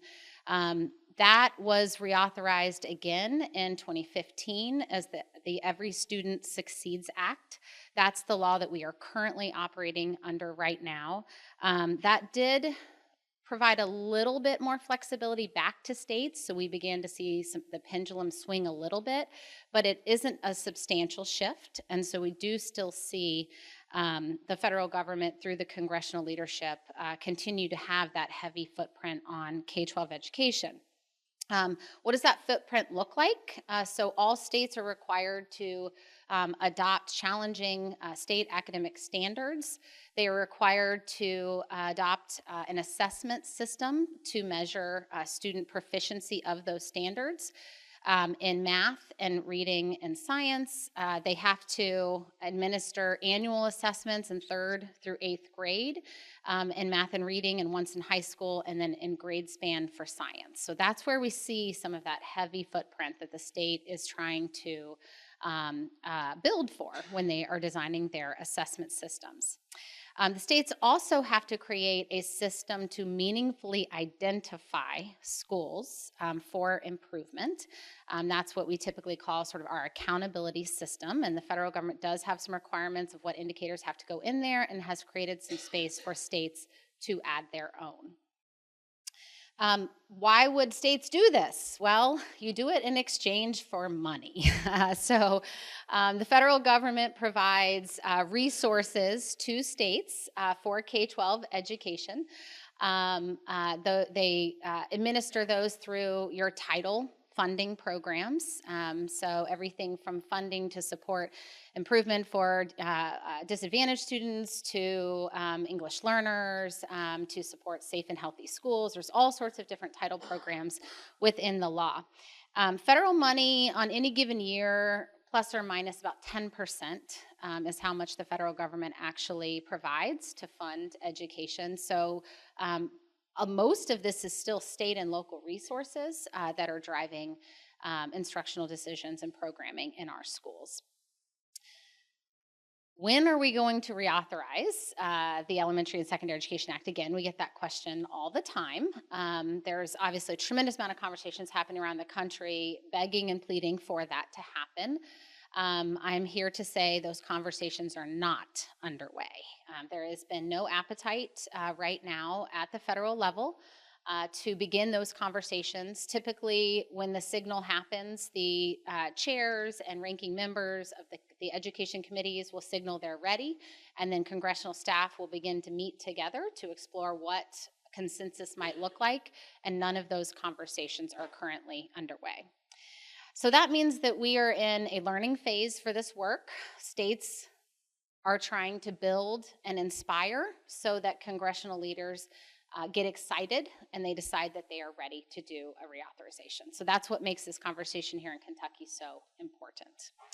I did want to mention that there are a couple flexibilities within the current Every Student Succeeds Act that may be useful should Kentucky decide that they are on some type of a federal path. There is a general waiver flexibility, and when I say general, I mean general. Congress did say that they recognize that there may be times where the administration may need to approve a waiver that is submitted for various reasons. This is not used often. It is a very challenging waiver to get, but it is there, and it has been used in the past. And so know that that is one particular path. The other one is the Innovative Assessment Demonstration Authority. This is actually a pilot program that Congress included in the law that enables a state to apply for the program, and the department now has the application process opening twice a year, so states can apply when those windows come open. And that is to pilot a new innovative assessment design with a group of districts with the hope of scaling statewide and passing peer review. And the benefit of this is that the districts that are approved, the pilot districts that are approved to do this do not have to double test during that period of time that they are exploring their innovative assessment. And then I'll just mention the U.S. Department of Education, the responsibility of the department is to do two things. To implement those federal laws, so when Congress passes these big K-12 reauthorization laws, the administration, the U.S. Department of Education, they are the ones that have to implement those laws. That might mean that once a new law is passed, they have to go through some regulations to develop better clarity around what Congress might have meant so that they can implement those. It means that they're providing oversight and monitoring, and then they are also the entity that is distributing all of that funding that goes out the door. They also are providing leadership on national education issues. This is promoting the president's priorities. And so we will, now we know, either way, have a new presidential leader after the November election, which would mean whichever way that goes, there will be a new set of priorities. And those are typically communicated, everything from State of the Union addresses to budget proposals that the president puts out. They can provide priorities that they put onto grant programs, and they can draw national attention by holding convenings or providing technical assistance around areas that they believe are important. Administration and Congress, they're typically working pretty closely to decide when these windows are opening for change, and then in the meantime, they are driving priorities through the administration of these programs. So you can see from, with Lillian's overview of the federal system, there are a lot of parallels to our state system. So similar to how the U.S. Department of Education has the charge to implement the laws that come from Congress, so does the Kentucky Department of Education have that responsibility of the laws that come from the General Assembly, and we serve a similar role. So we'll pitch it to Dr. Perry, who knows all about how the General Assembly works, and he'll give a quick overview about how a bill becomes a law. And he did say he would sing the song, but we're short on time, So good afternoon. So if it's decided that we do need legislative change at the state level, it would probably start with us or you all developing a draft that would be done, late spring, early summer of the year before you wanted to see that legislation introduced. We would then work with our partners in the General Assembly to find a bill sponsor. We would probably want to have a presentation during the interim period, which runs from June to November. That's when our state legislatures meet jointly. So the Interim Joint Committee on Education would be a great place for us to present that plan and to propose those changes and to get feedback. We would meet throughout the interim period with legislators and other partners to get, again, feedbacks on the draft, make changes. We would then want to see that draft get introduced come January or February, depending on what year it is. And then the long road begins, right? So that's just the run-up, the preseason. Once it gets filed in either the House or Senate, it would then have to get referred to a committee. It would then have to get a committee hearing. It would then have to get referred to the floor of the chamber. It would then have to get a floor vote. And assuming it gets voted out of the chamber, it goes over to the other chamber and starts all over again. So it's a pretty winding road to get there. I would also say that the bigger the change or the bigger the concept, generally the more difficult it is to see it get done in one session. So I would probably think that this could be a multi-session process where you would see it hopefully get out of the first chamber in year one, get that conversation really started, and then again work in the interim period to make changes based on the conversation and hopefully see it really get across the finish line in that second year. But anyway, that's the really fast version of how the state legislature works. But it does give you an idea of kind of the process and the time and steps and the commitment that it'll take to get legislation across the finish line and to the governor for action. Another thing that we have alluded to is obviously there will be a cost associated with any of the options that we have talked about today. And so certainly advocating for a budgetary appropriation will be an important part of the conversation because we'll need to have those funds to support statewide change. So quickly, I just wanted to talk about the role of the Kentucky Board of Education. My primary job here at the department is supporting our outstanding state board, and they are charged with, as is outlined in statute, promulgating regulations that govern the 171 districts that we have in the Commonwealth. And there are a lot of responsibilities that the board has in sort of thinking about implementation, right? So they take the laws that our General Assembly passes, and then they think through what it would look like in a school setting. And that's why our regulations are often more detailed in sort of thinking through the steps. The department, as I mentioned, similar to the U.S. Department of Education, also has the responsibility of issuing non-regulatory guidance. Many of you who work in schools have probably received that. And it's really the department's responsibility to help districts think through what the laws are saying and how they can be sure to be in compliance. So when we think about some of these big assessment and accountability changes, some of those will be at the board's decision point, some at the General Assembly, and same with the federal side. So there's sort of different pathways that we would need to go dependent upon what is identified as the ultimate path. But you'll notice in our diagram, all the arrows sort of conclude with the consolidated state plan. So I wanted to take just a minute to share with you about our consolidated state plan. And I know that's something that some of you may be familiar with, others have not. If you'd like a little light reading, we're at about 175 pages right now in our consolidated state plan on our website. You are welcome to peruse it. But the expectation of a consolidated state plan, that is where every state captures how they are going to satisfy the expectations of ESEA. So what Lillian spoke about, currently we're under Every Student Succeeds Act. We need to have all of the information in there about how we have an assessment system and an accountability system that will meaningfully identify those schools that need additional support.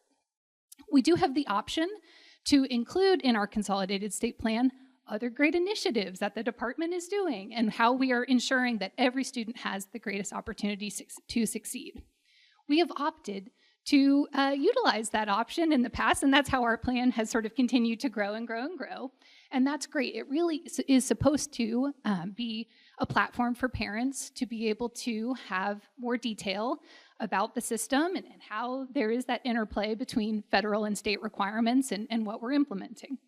However, every time we want to change anything in our state plan, which is approved by the U.S. Department of Education, we have to submit those revisions, and it takes a very, very long time to get those plans approved. So we had some pretty significant changes following some changes to state law, and it took us over a year to get an approved plan. We are often able to get special dispensation from USAID to operate without a fully approved plan so that they don't withhold those title dollars that Lillian referenced. However, it is optimal for us to have an approved plan before a next school year begins. And so we try to be very thoughtful about how we amend our plan, but certainly it is a binding document and we want to be sure that it accurately captures everything that we're doing. So included in that, how we're implementing state law, how we're implementing federal law, all of it is contained within there. So it is a really important document that we have. And so in the prototypes, you'll see that there are some references to, we would need to submit a plan amendment. That's because that plan needs to be accurate. So I feel like we did a pretty good job, Karen. You have 3 minutes to spare, but thank you all so much. Hopefully that was helpful.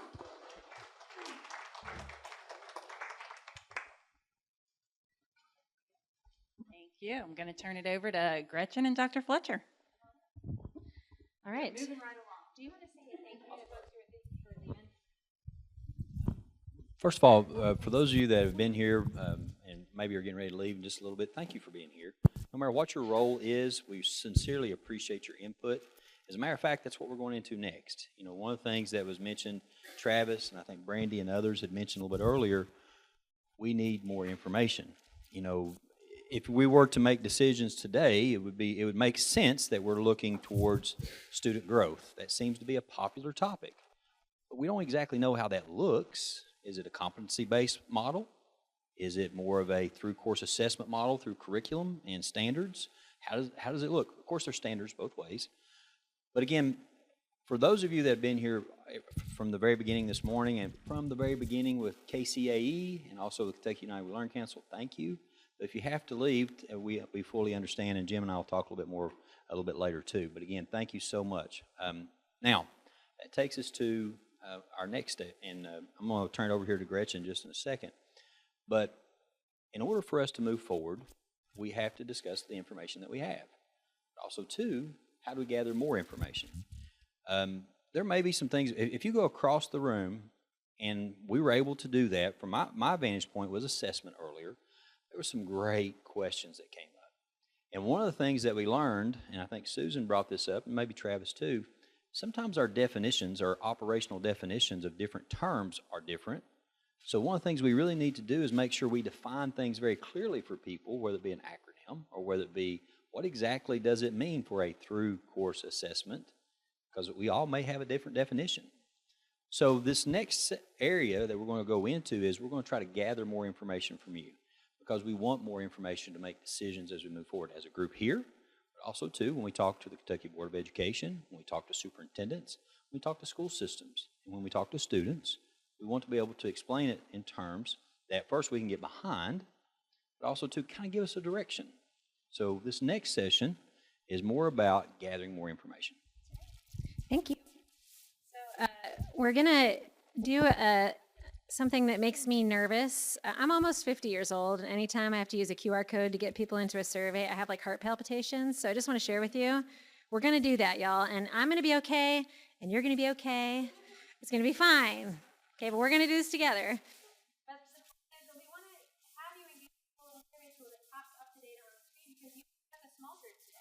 So you've heard some things about what another 8 or 10 folks think about these different ideas, but there's a whole big room of people up on the. So the plan is, we'll do the quick little survey. Each time for each component, it asks you to say, if you like it, if you like part of it, if you think it's not meaningful, or if you think it might be harmful. So those are the options on each survey. The data will come up on the screen. Then you have time to discuss with one another, like, hey, what do I think that means? You know, I voted like it, but I'm seeing a lot of people saying harmful. What do I think that means? And talk together about that. So we can have rounds of discussion for each of the ideas we explored this morning. Remember, Jennifer said this morning was about understanding those ideas. Now it's a little bit more about reacting to them. What do I think about them? So we're going to do that, and then we'll try and share out each little round so we hear a little bit of like what was your discussion at your table too. So we do that for each of the parts, and then we have 2 bonus questions at the end. One asks you to identify, are there things that have surfaced for you today that you think are really important for us to remember as we go into the study phase? Right, like, oh man, I'm really in love with this idea, I hope we study it deeply. Or, oh, I realized today that idea is really more complicated than I thought. Jennifer and I were talking with folks about growth. There's like 8 different ways you all could implement individual student growth. Is that a thing that should be studied because we find it interesting and it's super complicated? Cool, then we should study that. Is there something you want to learn from local as you think are like priorities for that time? There's a question where you can submit that.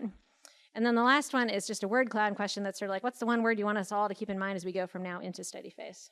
So I'm just telling you, I'm forecasting the whole thing so we can move once we're in it. Okay? All right, put up the QR code. Do it. Do it.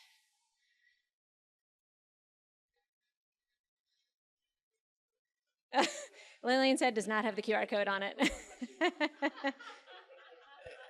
I too am almost 50 years old, and this does scare me to death also. I just turned 50 next Saturday, so that's coming up. So these things do scare me. So. Cheers to you, sir.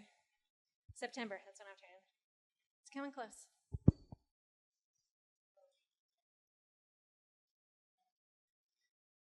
Is it coming? Oh, do you have to join the internet in the room on your phone? Is your phone like pooping out? You got right on? I'm looking for signs of, from people. Okay, I see a thumbs up. Thank you.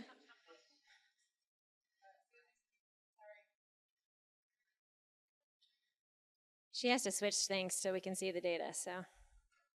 Oh yeah, you can do it on your computer too. Yeah, you can also go to Mentimeter, MENTIMETER.com, and there's a numerical code you can enter if for some reason the QR code is failing you. Failing all of us, if the QR code is failing all of us.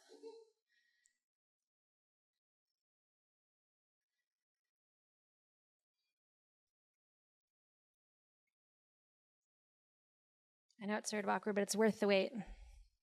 I really hope it's worth the wait.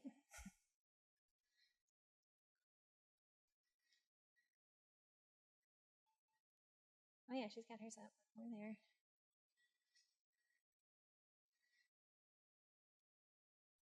Oh yeah, some people already got it. Oh, that's great. Okay. Does anyone need to see the QR code screen anymore, or can we flip? Hang on, hang on 1 second, Susan, we're almost there. Anyone else need more time? It should just go straight to the survey, no registration, boom.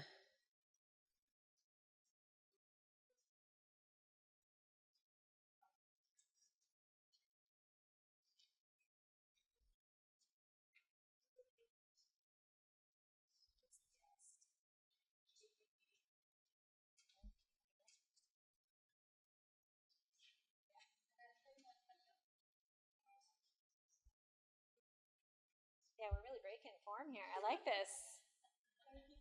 Just for the record, high school students struggling to get on and very middle-aged grown-ups helping her. I just want to say that out loud.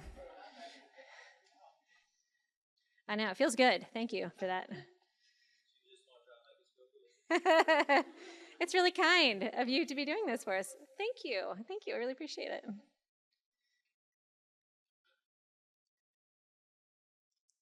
All right, Susan, are you in? Okay.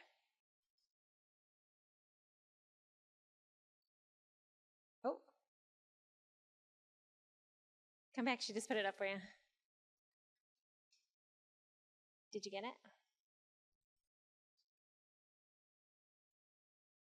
You can share the slide on your screen if you have it. Okay. All right, let's move over. So, first question. Oh, it's trying to come up and go into present mode, then it should.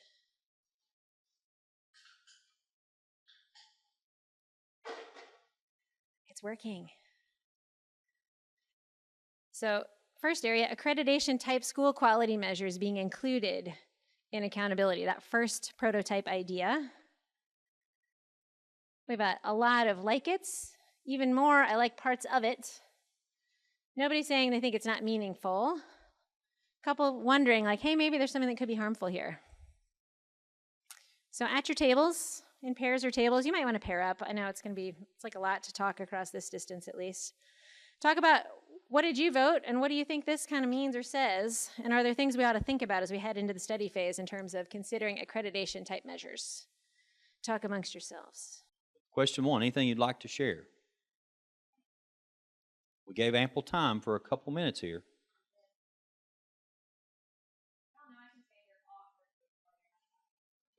Here we go, we got it. Hi, I'm Edna Shack, Round County. And I think I got a little bit of an aha moment here because I came from higher education where we've done accreditation, shall I say ad nauseum? And I've seen the system be gamed, but one of the things that Lou brought out to me just now is that public schools already are submitting a lot of data, and that data is defined, and that's a little bit different from what we do in higher ed. So in higher ed, with accreditation, we could kind of pick and choose what we wanted to share. In this case, there's a data and you got to defend it. So I'm moving in this direction. At this point, something that Darlene asked about in our smaller group, and that is in higher ed, you think you can choose to be accredited or not accredited. In private schools, you can choose to be accredited or not accredited. I don't think we're talking about a system where you can choose to opt out of state accreditation for assessment and accountability. Mm-hmm. So I think it's really important that we make it clear that's a big differentiator. Thank you, ladies. Others? Once? Jim? We had a bit of a conversation about how this is different from writing portfolios, math portfolios, program reviews of the past, and how, and maybe we were curious about the two down there on the, it could be harmful, but those of us that's a lived experience, knows what happened there, and some of it is because of, how the system can be corrupted. But one of the things that we thought that was powerful is it's connected to vibrant learning experiences, and experience are what drives learning, and it's kind of the magic. And then two, it connects to that local community-based portion of it that I think can be so powerful, not only in providing what students need in that local context of the community, but also to empower the community to be a part of making their schools all that they can be around the expected benefits to our students, first and foremost. Thank you, Jim. And I saw Mr. Ratley shaking his head yes, so we'll take that as affirmation from one of our students. Travis, you want to have in our conversation, you just referenced the fact that we want to call out that profiles, these that are happening, graduate profiles, are not necessarily inclusive of academic skills, right? So we want to think about them separately, and they're not all that separate. There's a lot of academic standards that could be tied to these profiles, and so oftentimes they're called out separate, and just want to make reference, how can we make sure to call that out, the connections. Thank you to each for the safety of time. Let's move on and do our next one. Let's have 5 minutes of discussion, then we'll give you about a minute warning, and then I'll give us some time. So replace annual change with growth. If you haven't voted already, you can still do that. But I think most people kind of move through. But if not, it's still open. Just you can go question at a time if you want. But yeah, replace annual change with growth. This was the group that Jennifer and I were in. Jennifer did an expert job of explaining the difference between these two. Well, that's very exciting.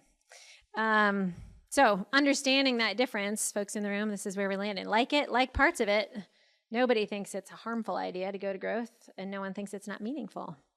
So talk your tables. What do you think that's about? I think we have a volunteer. I'd be happy. Tina Bojanowski, state rep and from Jefferson County Public Schools. So my problem with growth is, how do we measure it? And would we be using a metric that's designed for one purpose for another purpose for which it's not designed? So with my special ed kids, I know they've grown if they read 50 words one week and 70 words the next. But if we're using scale scores and comparing scale scores from one year to scale scores from another year, what does that even mean? Does it help me at all as a teacher or a parent? And is it, I mean, I'm sure the psychometricians will figure out a way to make it reliable and valid, but is it meaningful enough for us to use as a measure? Very good. Thank you so much. Great input. Couple more. Couple more.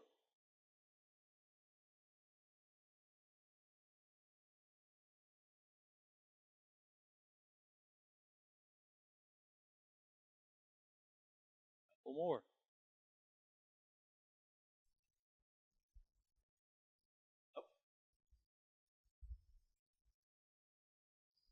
A few of us are wondering, why is it an either or?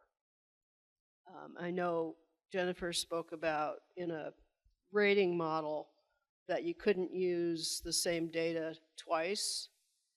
I'm not convinced yet that it's the same data, but maybe I'm just not understanding something. But in an accreditation model, you could use both growth and change.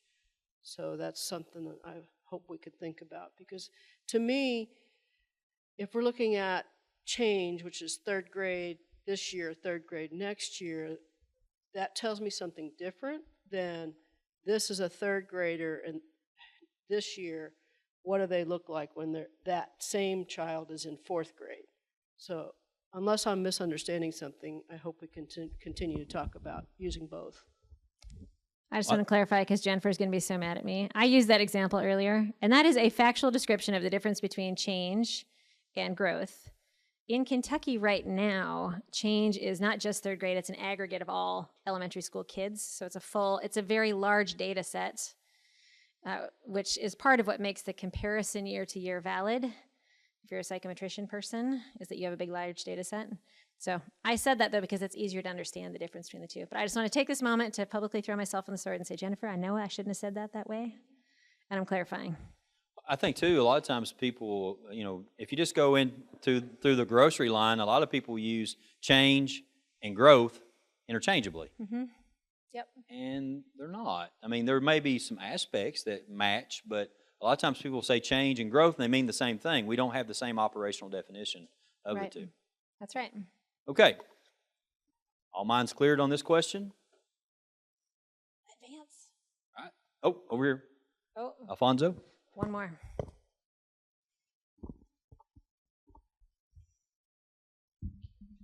So, as a multilingual individual myself who speaks different languages, what is growth and what are we basing that on? And I'm thinking about the many multilingual learners that we have in our schools. What growth means to an English native speaker may not mean the same to a person, to a student whose first language is not English. Kind of goes along to what Tina was mentioning before, right? Thinking about the special education students as well, right? So in my mind, before replacing, I would probably ponder the question of what are we understanding by growth, and are we considering the many different phases that growth can represent? And based on that, using that rationale or using that data to create our own idea of what we are looking for or what we are understanding as growth. Thank you so much.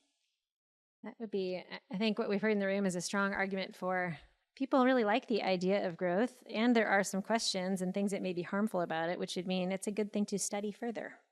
Well, even when you look at our ELL test, the WIDA test, it is actually measuring growth. So we're talking about growth of a growth model.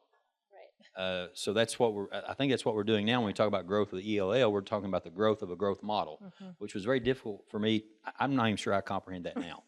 So it's almost like taking the second derivative of to put it in my terms, it's like taking the second derivative or something to that effect.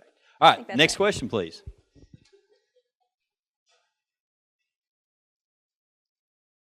Okay, about 5 minutes. Assessment option 1 through year assessment. Yeah, so we're going to have one for each of the 3 possible assessment options that were discussed in your breakout group. So this is just the first one, through your assessment. We've got 14 like it's, 26 I like parts of it, 3 I'm not sure it's meaningful, and 0 I think it could be harmful. So at your tables, how did you vote, and what do you think this means up here? 5 minutes. Any thoughts from our tables? Some awesome discussion. I was back here. Some really thoughtful discussion. So anything about assessment option 1 through year assessment? I like it. I don't think it's meaningful, or I like parts of it.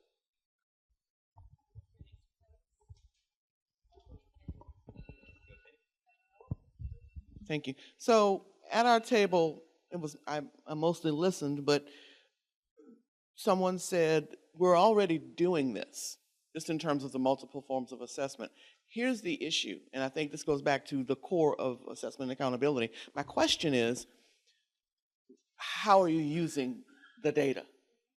How are you using the assessment, right? So your question is, I do map, and then we have standardized testing at the end of the school year. But here's what it says on this document that was given to us. A through-year assessment program consists of multiple distinct assessments administered across the school year, where information from the multiple assessments is 1, combined to yield a summative determination of student performance to support federally required systems of schools identification and support. 2, used to support at least 1 additional purpose. That's much more than just we test kids multiple times a year. So I think the focus needs to be, what is its purpose and how are we using that information? And I think that definition does that. And again, it's the design and what's the purpose of the test. Great points. Others?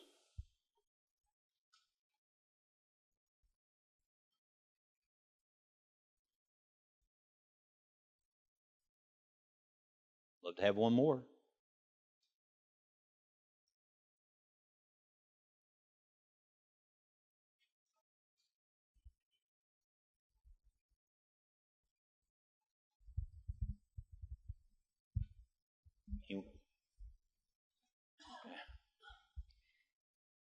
Andre's asking if anyone who voted, I'm not sure it's meaningful, would be willing to speak. You didn't have a microphone, so I'm saying it again for you.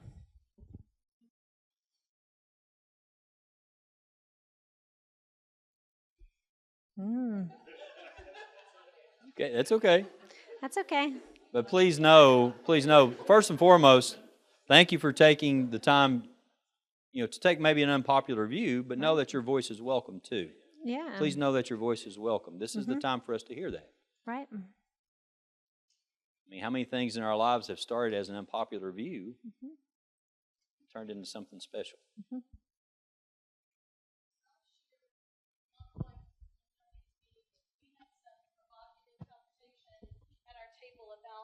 Assessment itself. So immediately comes to mind for a lot of people MAP and iReady or STAR or FastBridge, etc. But what if there were a different design, and I think there are vendors who market these kinds of things, but a different design that takes into consideration some of the drawbacks of the through year that are more student-centered in nature, that yield that what Penny called at least one additional purpose in terms of teachers being able to use the assessment results in a timely fashion with a group of learners to meet them where they are and improve on their learning. So does it have to be a vended adaptive product that's already out there, or could we think more about a better mousetrap design? Thank you, Lou. Okay. Appreciate all input. So let's go to our next question. Assessment option 2, smaller standardized tests paired with authentic performance tasks. Got 16 who like it, 25 who like parts of it, 2 who are like, I don't know if it's meaningful, and 0 saying it could be harmful. Same routine, 5 minutes. How'd you vote? And what do you think this distribution means? So we've had a couple different conversations happen over here. One is, how do we do this? Like, this sounds like it would be great. As a teacher, as an educator, this is what I want to do with my kids. But at the end of a unit, I have a test I have to give them. And if I don't cover that information, even though I could teach that information in a way that interests them more, the information on the test is so specific that if I don't cover that, then they don't know the answers. And then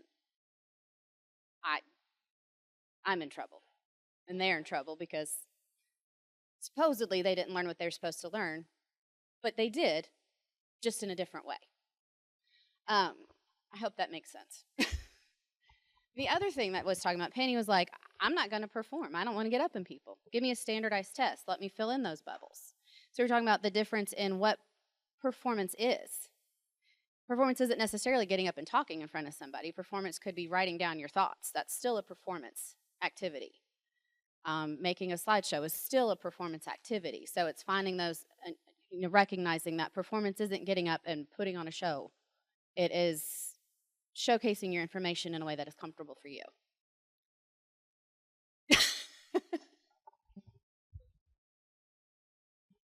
Well, that speaks to student choice. Speaks to student choice. Yes, I mean, it speaks to student choice. I'm not going to put our students on the spot or anything, but as a student, if you would have asked me to take a test in mathematics, I've been just fine. As far as if you wanted me to write a paper, probably been okay as a high school student. Of course, going through the doctoral work and everything, it was a little bit better later on in life. But I would have much rather chosen the opportunity to give a defense of learning as opposed to writing a paper. Now, a friend of mine may have been totally different in that they wanted to do write a paper as opposed to do a defense of learning. So, as a student, what about choice? On this one, I think I like parts of it. It is my ideal favorite one, but one of the things that I wonder is at the top of that, it talks about a competency-based approach. I brought this up earlier too. I think we have to be really careful when we use language to make sure that we all are on the same page on how we're defining it. So in my experience, a competency-based approach is academic competency and being able to transfer knowledge and skills into new situations. That's a competency. It's a tool. It's active. Oftentimes, I think and I may have been part of the problem, is when we talk about a portrait of a learner, oftentimes we call those competencies. And sometimes I think, put the language competency-based approach, and then we're automatically thinking, oh, those are the competencies of the portrait of a learner. Well, yes, they could be, but competency-based education is much deeper than the portrait of a learner. So I think we have to be careful about when we say a competency-based approach, that there's a lot to that and a lot of capacity building that would have to happen to go to that level, which I would love to go there. The other part in that I did parts of is, and Travis talked about this earlier, I think we also have to be careful of whatever we design. We don't want to isolate the portrait of a learner competencies and the academic skills. They cannot be isolated. If we only teach and assess portrait of a learner competencies, we could get fluff. If we only teach academic skills, then we get no transfer. We don't get true learning. Those things together are what make vibrant learning experiences. You can't have one without the other and have vibrant learning as defined by our standing committee. So I think that's really important too. Travis and I discussed, I don't know why we put Travis and me together over here. I don't know who did the seating arrangements, but we're elbow partners today. That even that 1.2b, when we start to look at combinations, could even tend to go into 1.2c as that local part. It fits really nicely down there for the people who are ready. Thank you, Susan. So for the future, are you requesting a different seating arrangement? That's what I'm hearing. There is a request for a different seating arrangement. So we've got that going forward. Okay. Others? If not, for the interest of time, let's go on to our next one. 1.2c. This is smaller standardized test, which again could be paired with these other ones, as you were just referring to, Susan. And Jennifer, you talked about that this morning too. Federal requirement doesn't require a test as big as the one Kentucky has right now to satisfy, so we could have a smaller one. A lot of times people will use the term footprint to describe this. I use that word all the time, so I'm just saying it out loud to say that. Just means the amount of sort of time and space it takes up, right, in your system. So smaller footprint. Lots of I like it, 20 of them, 19, I like parts of it. 3, not sure that's meaningful. And 2, I think that could be harmful. So, at your tables, how did you respond? And what do you think this distribution means? 5 minutes. Boom, starting. I'll take this one. So I actually tried to do this. I've been in the General Assembly 6 years, and early on, in an attempt to change our accountability system, I drafted a bill. It never went anywhere, but I drafted a bill, and it was pre-filed, and it was on the system that dropped the social studies test. And let me tell you, there is nothing like the wrath of frustrated social studies teachers. But what that led to the problem, from my perspective, is People think if we don't test it, it's not important. And that has permeated our culture. And we have done it by creating these testing and accountability systems. We need a system where everything is important that our children need to learn and not simply things that are just tested. So we need to change the tests to address that. Thank you for taking me twice. Very welcome. And two, maybe this is part of local accountability. Or maybe it's part of state accountability. How does this fit in? I'm not trying to suggest one thing or another, but sometimes when you look at what's important to one community, I'm not talking about social studies, okay? I'm not talking about social studies, so please don't go back to the General Assembly and say, Dr. Fletcher wants a real social study. Don't do that. Don't do that. I'll be asking for a larger budget. I don't need you to ask that.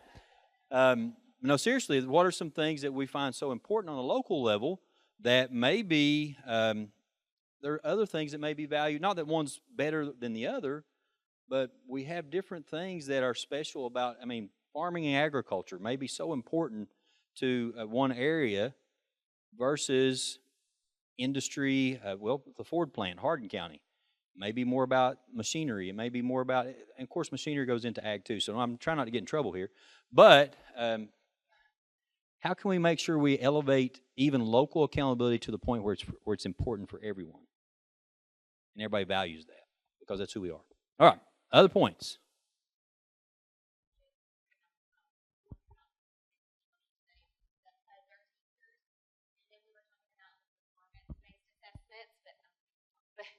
But sorry. But anyway, but we were just talking about how those teachers, like the social studies teachers, and I'm married to a social studies teacher, and I'm a librarian myself, but could be trained and utilized in scoring those assessment, those performance pieces, and ensuring their usefulness, which they are. Well, and I think, like, particularly school librarians and your specials teachers, they're performance-based folks anyway, especially when you look in your music and your art and all of those things. And we see those are often the positions that are cut first. But a lot of times those classes are classes that the kids that are not academically inclined love most. So it's a reason to keep those classes in our schools. It eliminates some of the work from your core content teachers, and it adds validity to those subjects that are necessary.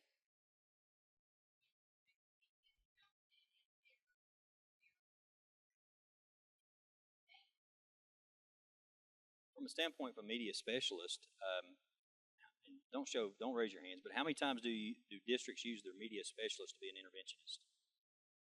As opposed to possibly someone that could evaluate sources to see how valid they are for kids to be able to make decisions on what does this make sense in our time of AI. Students have to be consumers of information, but also evaluators of information.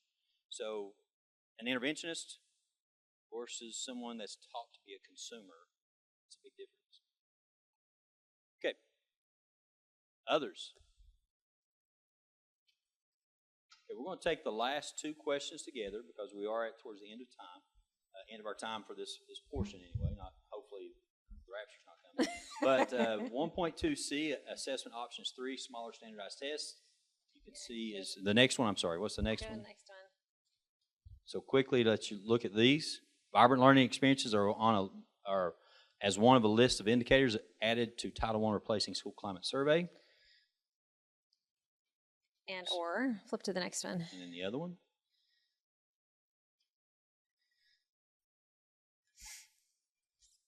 So let's go back one more time. Mm-hmm. So this is your member from Jennifer this morning. Option A is put it into the federal system, maybe doing something like replacing a climate survey with a VLE measure. Other option is create a statewide rubric to evaluate that. So different approaches, different feelings too. So if we could take, let's give you 6 minutes Sure, to look at these two together. Here. That's fine, that's fair. We'll yeah. give you 6 minutes. We're Fine, generous. Fine, Dr. Fletcher, we'll do that. 6 minutes. Gretchen is going to put me in timeout here in a second. Alter my timer. It's 6 minutes? Go. We think about what we offer our students. Just like I said a little bit earlier, sometimes we worry about what we're going to do to our students as opposed to do with our students. And what kind of accountability model can we develop that allows us to work together with our students so they can demonstrate their learning through vibrant learning experiences? So, with that as a little bit of a kickoff to discussions here, does anybody have any comments about using a statewide rubric where they like parts of it? I like it, I like parts of it. I don't think it's meaningful. No one thinks it could be harmful. Would anyone like anything to add? It's a big act to follow. Any additions?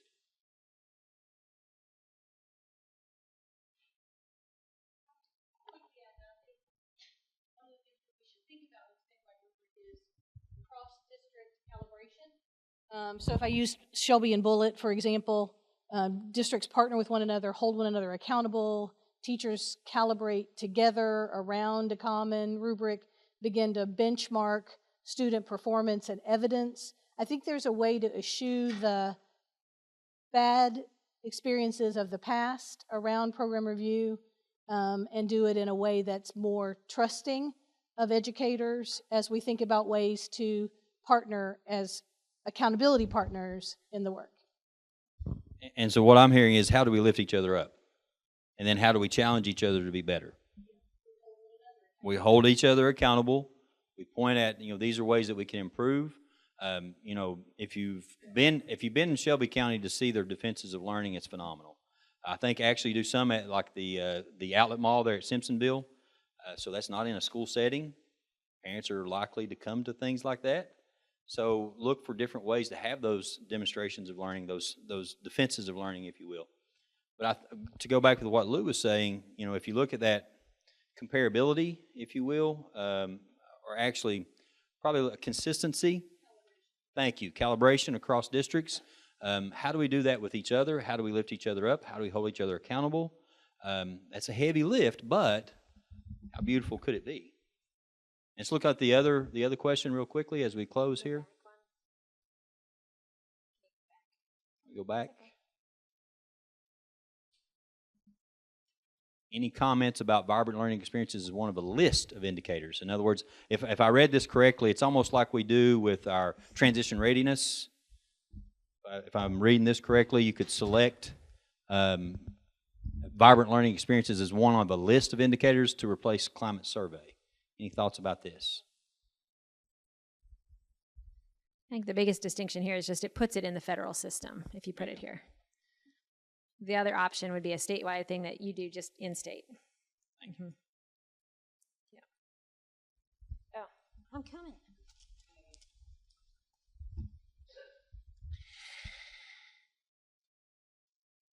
We. Okay, if Alfonso starts off with we, I'm going to have a seat. This is leadership involving others. We have this. We have discussed and we came to the agreement that we don't understand why doing this would involve eliminating the quality of a school climate and safety survey. Those two things are different. I mean, when we are talking about portrait of a learner, yes, access and opportunity to different academic experiences. Why would that entail eliminating a survey, a measuring tool that provides school districts and administrators critical data that impacts processes such as, for example, teaching and recruitment? It involves as well safety in the buildings that implies also with legislation and regulations. And for example, that speaks to me. If that tool is removed, how am I going to be able to communicate to my district my specific circumstance that I am the only Hispanic staff member in my building? and how could I communicate that impact in the implementation of policies such as mirrors and windows, and also finding representation from students in the teaching staff, and how that impacts as well belonging in our schools. So we were wondering, we believe it could be harmful in the sense of eliminating that specific component. We are not necessarily against including the rest, but that's the concern out there. Anything else? No, you did well. Perfect. Good. Well, I think here, that's a great point. You know, whenever you take, kind of put this kind of quickly, a lot of times we feel like we only value it if it's a part of accountability. So what kind of impression are we giving if we're going to take out the climate survey and replace it with vibrant learning? Are they really related? So that's the reason for the question, to allow that. I like parts of it, but I think it could be harmful. I understand that. That's a good point. Yeah, and I think, I'm looking at you, Jennifer, but I think part of where this came from is that if we're talking about placing it in the federal system, there's like a certain number of boxes in which you can put things for federal consideration. So the one where we could make a trade is this one. That doesn't mean that, well, no one has to do that at all. And if you chose to do it, that doesn't mean you wouldn't be able to value that data still inside your state system. Do you know what I mean? It's just a question of the boxes available in the federal system, what do you want to include in those boxes? And then you have a state system that has other boxes too. But I think that's where the sort of framing of this came from. Yeah. Which again, all decision points. It's not like I want to be clear, I'm not promoting this as a measure in any particular way. I am a neutral party explaining things. Yeah.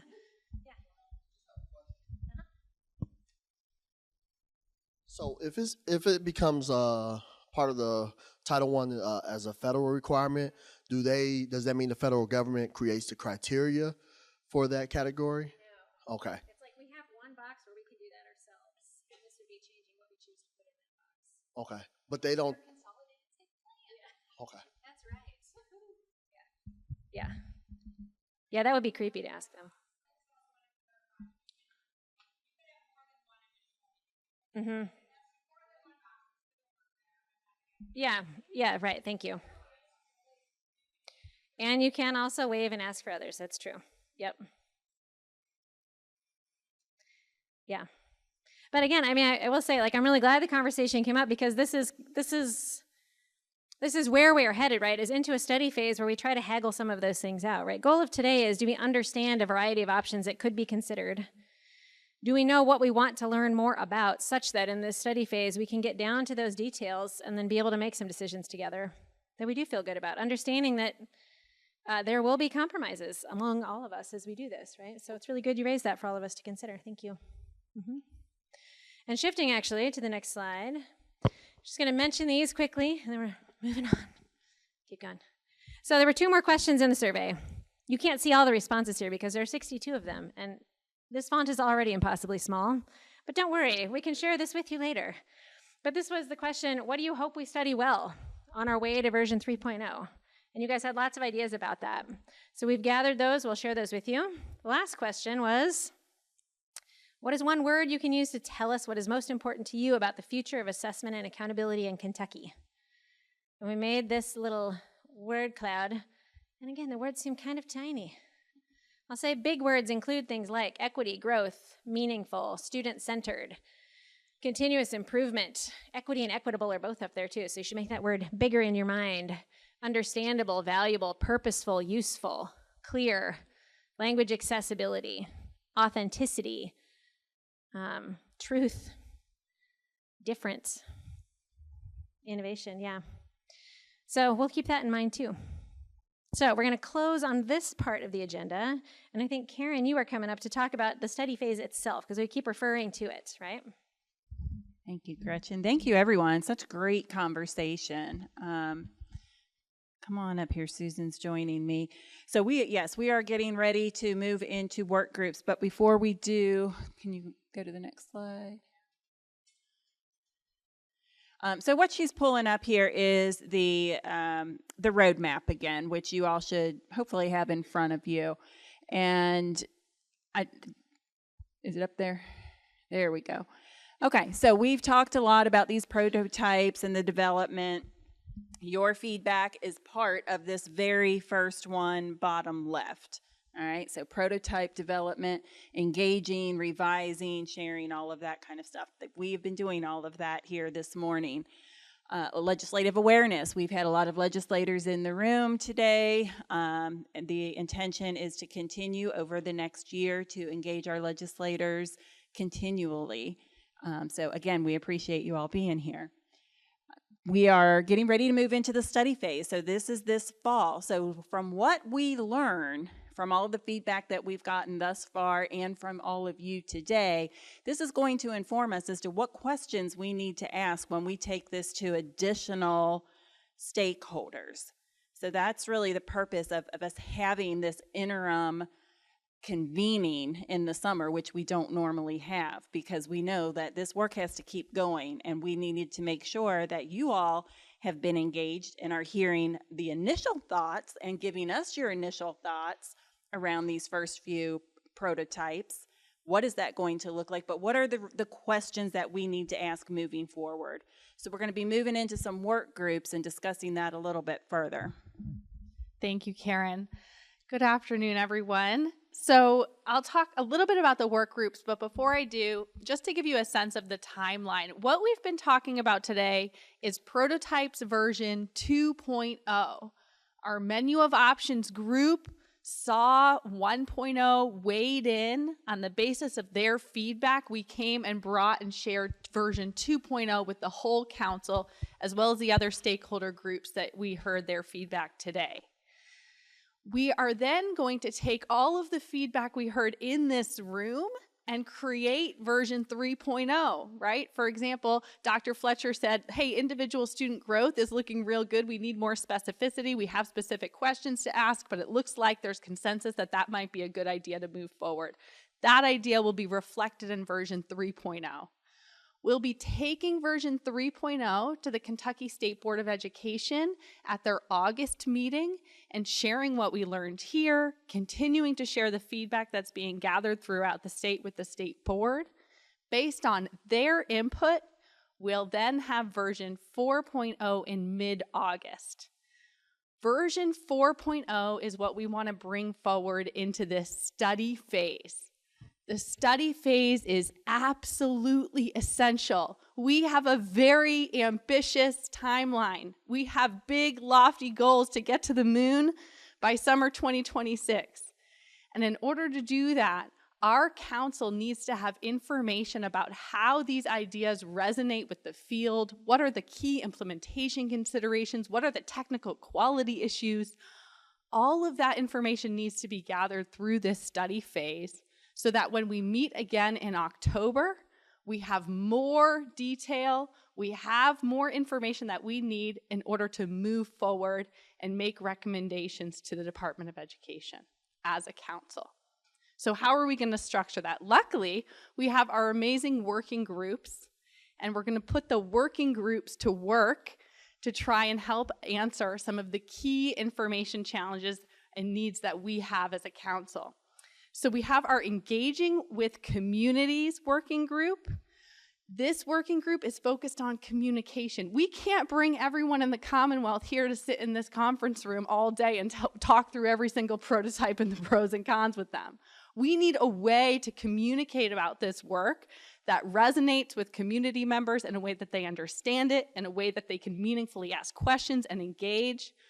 We're hoping that our Engaging with Communities working group can figure out what are the visuals, what's the messaging, what are the ways that we can communicate about this work across the Commonwealth so everybody can meaningfully engage in the discussions and the decision points. You'll see that there's a brief template. So if you look at this study guide here, there's a brief template, but we're going to use our working time in our groups this afternoon to plan out, okay, what are we doing in August? What are we doing in September? What is our deliverable that we want to bring back to the council in October to share our learning? That is what you're going to be starting to work out today. We have included some draft ideas, some draft guiding questions, what you might consider as a work plan, where you might be aiming as deliverables. But again, this is an inclusive, co-creative space. We expect that these ideas will change and improve based on your input. We then have our Learning with Local Districts working group, and they have a really ambitious task of going out and making sure that a representative sample of districts have a way to engage with this information and think about what are the implementation considerations. What might this mean if we were to adopt one or more of these ideas? How does this look or play out? What are their concerns? What really resonates? And so our working group, the Menu of Options working group, is going to go in and help support. So for this afternoon, we're going to combine the Learning with Local Districts and Menu of Options working group. Our Menu of Options working group is on hold for just a few months since the prototypes are basically developed, and we're going to lend our support and energy and thought partnership with the Learning with Local Districts work so we can help them accomplish their task of going out and learning from the local districts about what this might mean if we were to adopt these ideas in their communities. And the last working group, District Supports for Quality, you'll be thinking through what are the most pressing technical quality considerations. We had some really good questions about student growth raised earlier. What are the metrics? What are the considerations? How do we think through annual growth versus within-year growth? And we can think about that for every aspect of the prototype. So they'll be thinking through what are the most pressing technical quality issues that we need to grapple with and bring back for consideration when we meet again in October. So, Susan, you have information about where everybody is going. Jim Flynn does. Oh, Jim, yes. Yes.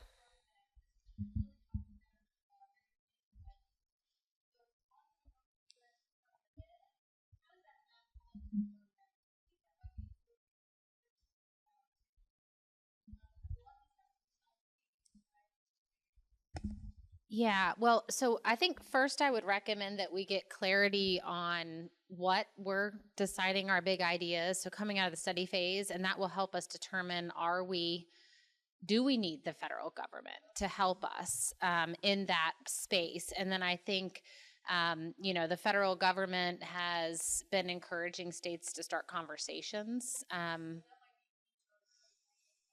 Yeah. Now remember, there's also an election. So that will influence things. There will be a little bit of a recalibration in Washington, D.C., new staff coming in, things to think about. Yeah. All right, now Jim's going to tell us where to go. Well, do you really want me to? Okay. Well, first, I just want to say what a great morning and early afternoon it's been. And I want to thank the team for putting this all together in a short notice. So will y'all join me in thanking them? I know we'll probably do that again, but, and at our table, we were talking a little bit about how this work is hard, and we were like, my head hurts, but we're helping to bridge these challenges to make this dream from aspirational to operational, and getting into that design, creation, and implementation phase of this work, and starting to study it, and then hopefully then we'll figure out how to scale this, to transform the experiences our students have. But one thing I was thinking about that I think will help me, but I was going back to our design principles and thinking about these themes. Theme one's around prioritizing student experiences and outcomes. And I was thinking about Commissioner Fletcher talking about his own experiences in his educational journey that has impacted his life profoundly. And if you think about it, it is those experiences that we have that change lives. And that's what we're trying to get to, right?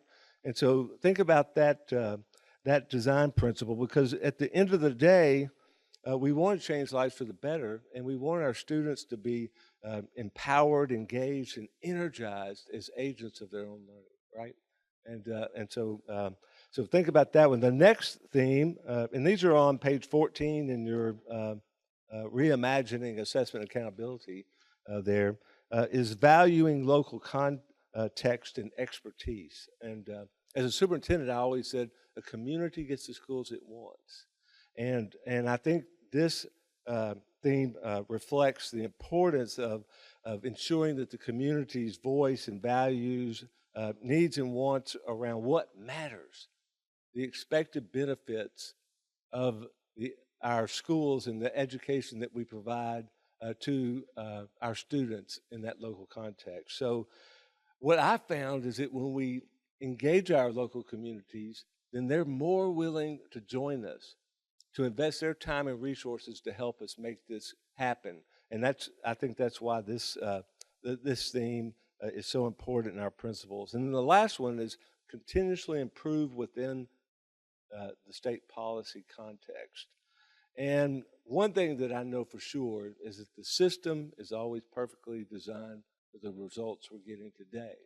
But we also know that the system is simply a function of the policy landscape in which it exists. And that's why it's so important to think about and get clear on how do we define success in this work. Because there's been some really great conversations about what that should look like and what that should include. But what I do know is whatever the policy values, the majority of people are going to put their nose to the grindstone and try to make that happen. So let's make sure that we have things that we really care about that really matter to make this dream a reality. So let's get to these work groups. And as you already heard, menu of options and learning with local districts are going to join together. You'll stay here. Engaging and communicating with communities will be upstairs in room 516, and district supports for quality will be in the commissioner's conference room, which is on the 5th floor behind the commissioner's office. So enjoy a little break on the way, but then roll up your sleeves, keep those thinking caps going, and let's continue to move this work forward. Thanks. I know this has been a really long day, but you have given us some invaluable feedback, and we really appreciate it. So we are going to see what the work groups have learned and what some of our next steps are. So if I can have a representative from each of the groups up here to do your share out, and then please hang around because we do still have one more survey for you to fill out. So, okay, 2. All right, I'm here on behalf of the community engagement and working with communities group. And we did not produce a slide. I'm really sorry about that.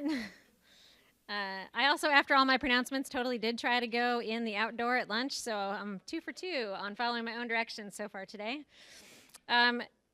We had done work previously on things that might become a communications plan, and then Tammy did a good job of pulling those together into a draft plan, which basically has phases in which we need to engage with people during the study phase and how we might do that at a very high level. And we zoomed in together on one component of that, one little tactic in there, which is stakeholder meetings. We're imagining there'll have to be some meetings in some places with some people where we have a way to help them learn a little bit about this, but also to get feedback from them, in addition to surveys and other things. So mostly we spent our time talking about what would make for a good stakeholder meeting, like how will we make it language inclusive? Can we piggyback on other meetings? Can we have like a co-lead from the community that convenes the meeting so business folks and parents know to come? It's not just like their superintendent asking, right? There's somebody else asking. We talked about picking up some practices we've done here before, like could we include empathy interviews in the agenda in some way? And more broadly, could we just make sure part of the community meeting is grounding ourselves in the community in which we're sitting? Instead of kind of parachuting in and being like, hey, we're here to talk to you about accountability, can we start first with, tell us about what's going on in your community related to schools so that what we talk about then has some connection to what's already happening in the community. And also trying to do something to address what I heard you all talking about at the end of yours, which is we're definitely not going to hand out the 9-page technical document as the way we introduce people to this. Our group is very interested actually in helping give feedback to draft documents to make sure that they are really accessible. And I had a couple of specific ideas, like maybe anchor them in some stories. Like, here's a story of what it would be like for a parent if this were true. Here's a story of what it would be like for a teacher if this were true. And maybe also having students and parents and teachers actually do videos themselves to their peers about these things and what they anticipate it would be. And I think that's about it. You should try some. I think that's it. So for us, our initial thing is we know there's going to be some of these meetings that are coming. There's some work to be done to develop like materials and things to support any of us who would be doing that. Our group is not saying we have the horsepower to do all that work, but knowing that there is a team at KDE that's going to start doing that and partners to support them. As we start building those things, our team is interested in helping give feedback to those tools to ensure that they're accessible. Anyone from my group want to add or edit? Excellent. I need a slide. We have a slide. That's the only reason I'm up here. I wasn't coming without it. It sounds like our groups are about to start working together, because that's a lot of what we talked about also had to do with communication and getting it out there. But here is our learning with local districts and menu of options. The driving question for our working group is, what is the readiness of the districts? How ready are they? What kind of prototypes do they already have? Or how ready are they to implement these prototypes? Where are they in their own process? What can we learn from the districts that have already been doing this, the L3 districts and their work? And what is the feedback from the districts, communities, families, school boards around these prototypes? How are they feeling about it? Our work plan is to develop a strategy for communicating about these prototypes. Again, correlates with what they're doing. Refine the innovation inventory, which is what we've got some new people in our group. That's what they're doing, is they're going to different areas and they are collecting the information from the district's force as far as what their readiness is. And so this innovation inventory is to share with us what those districts and communities already have in place and how we can use that to get these prototypes going. And then data and feedback collection. We have a lofty goal for our deliverable in October, hoping that we have data from every county in the state to inform our recommendations to KDE. Did I miss anything? Thank you. District supports.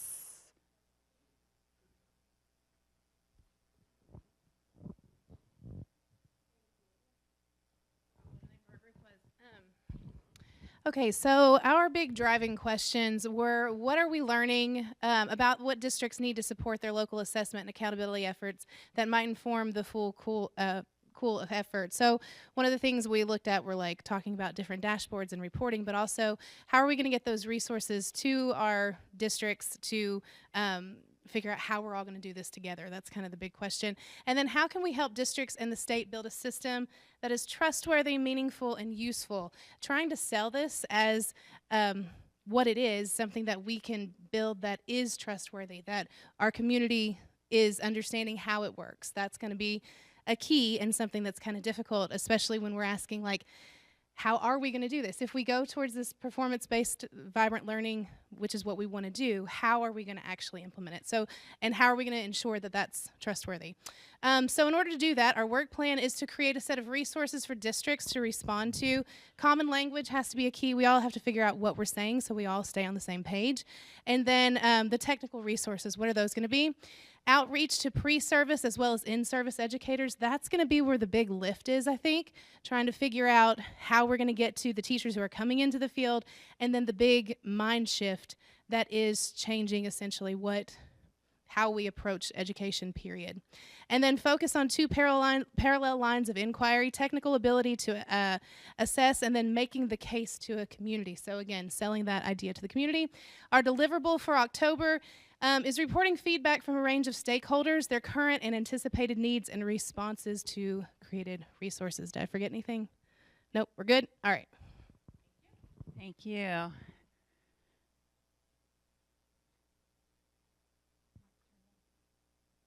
Thank you. All right.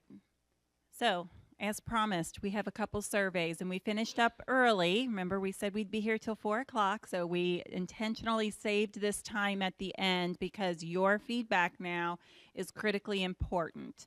This is going to go to the board next. So any last feedback that you have into these prototypes is essential. So please go ahead, click on the QR code, and fill out this Prototype 2.0 survey.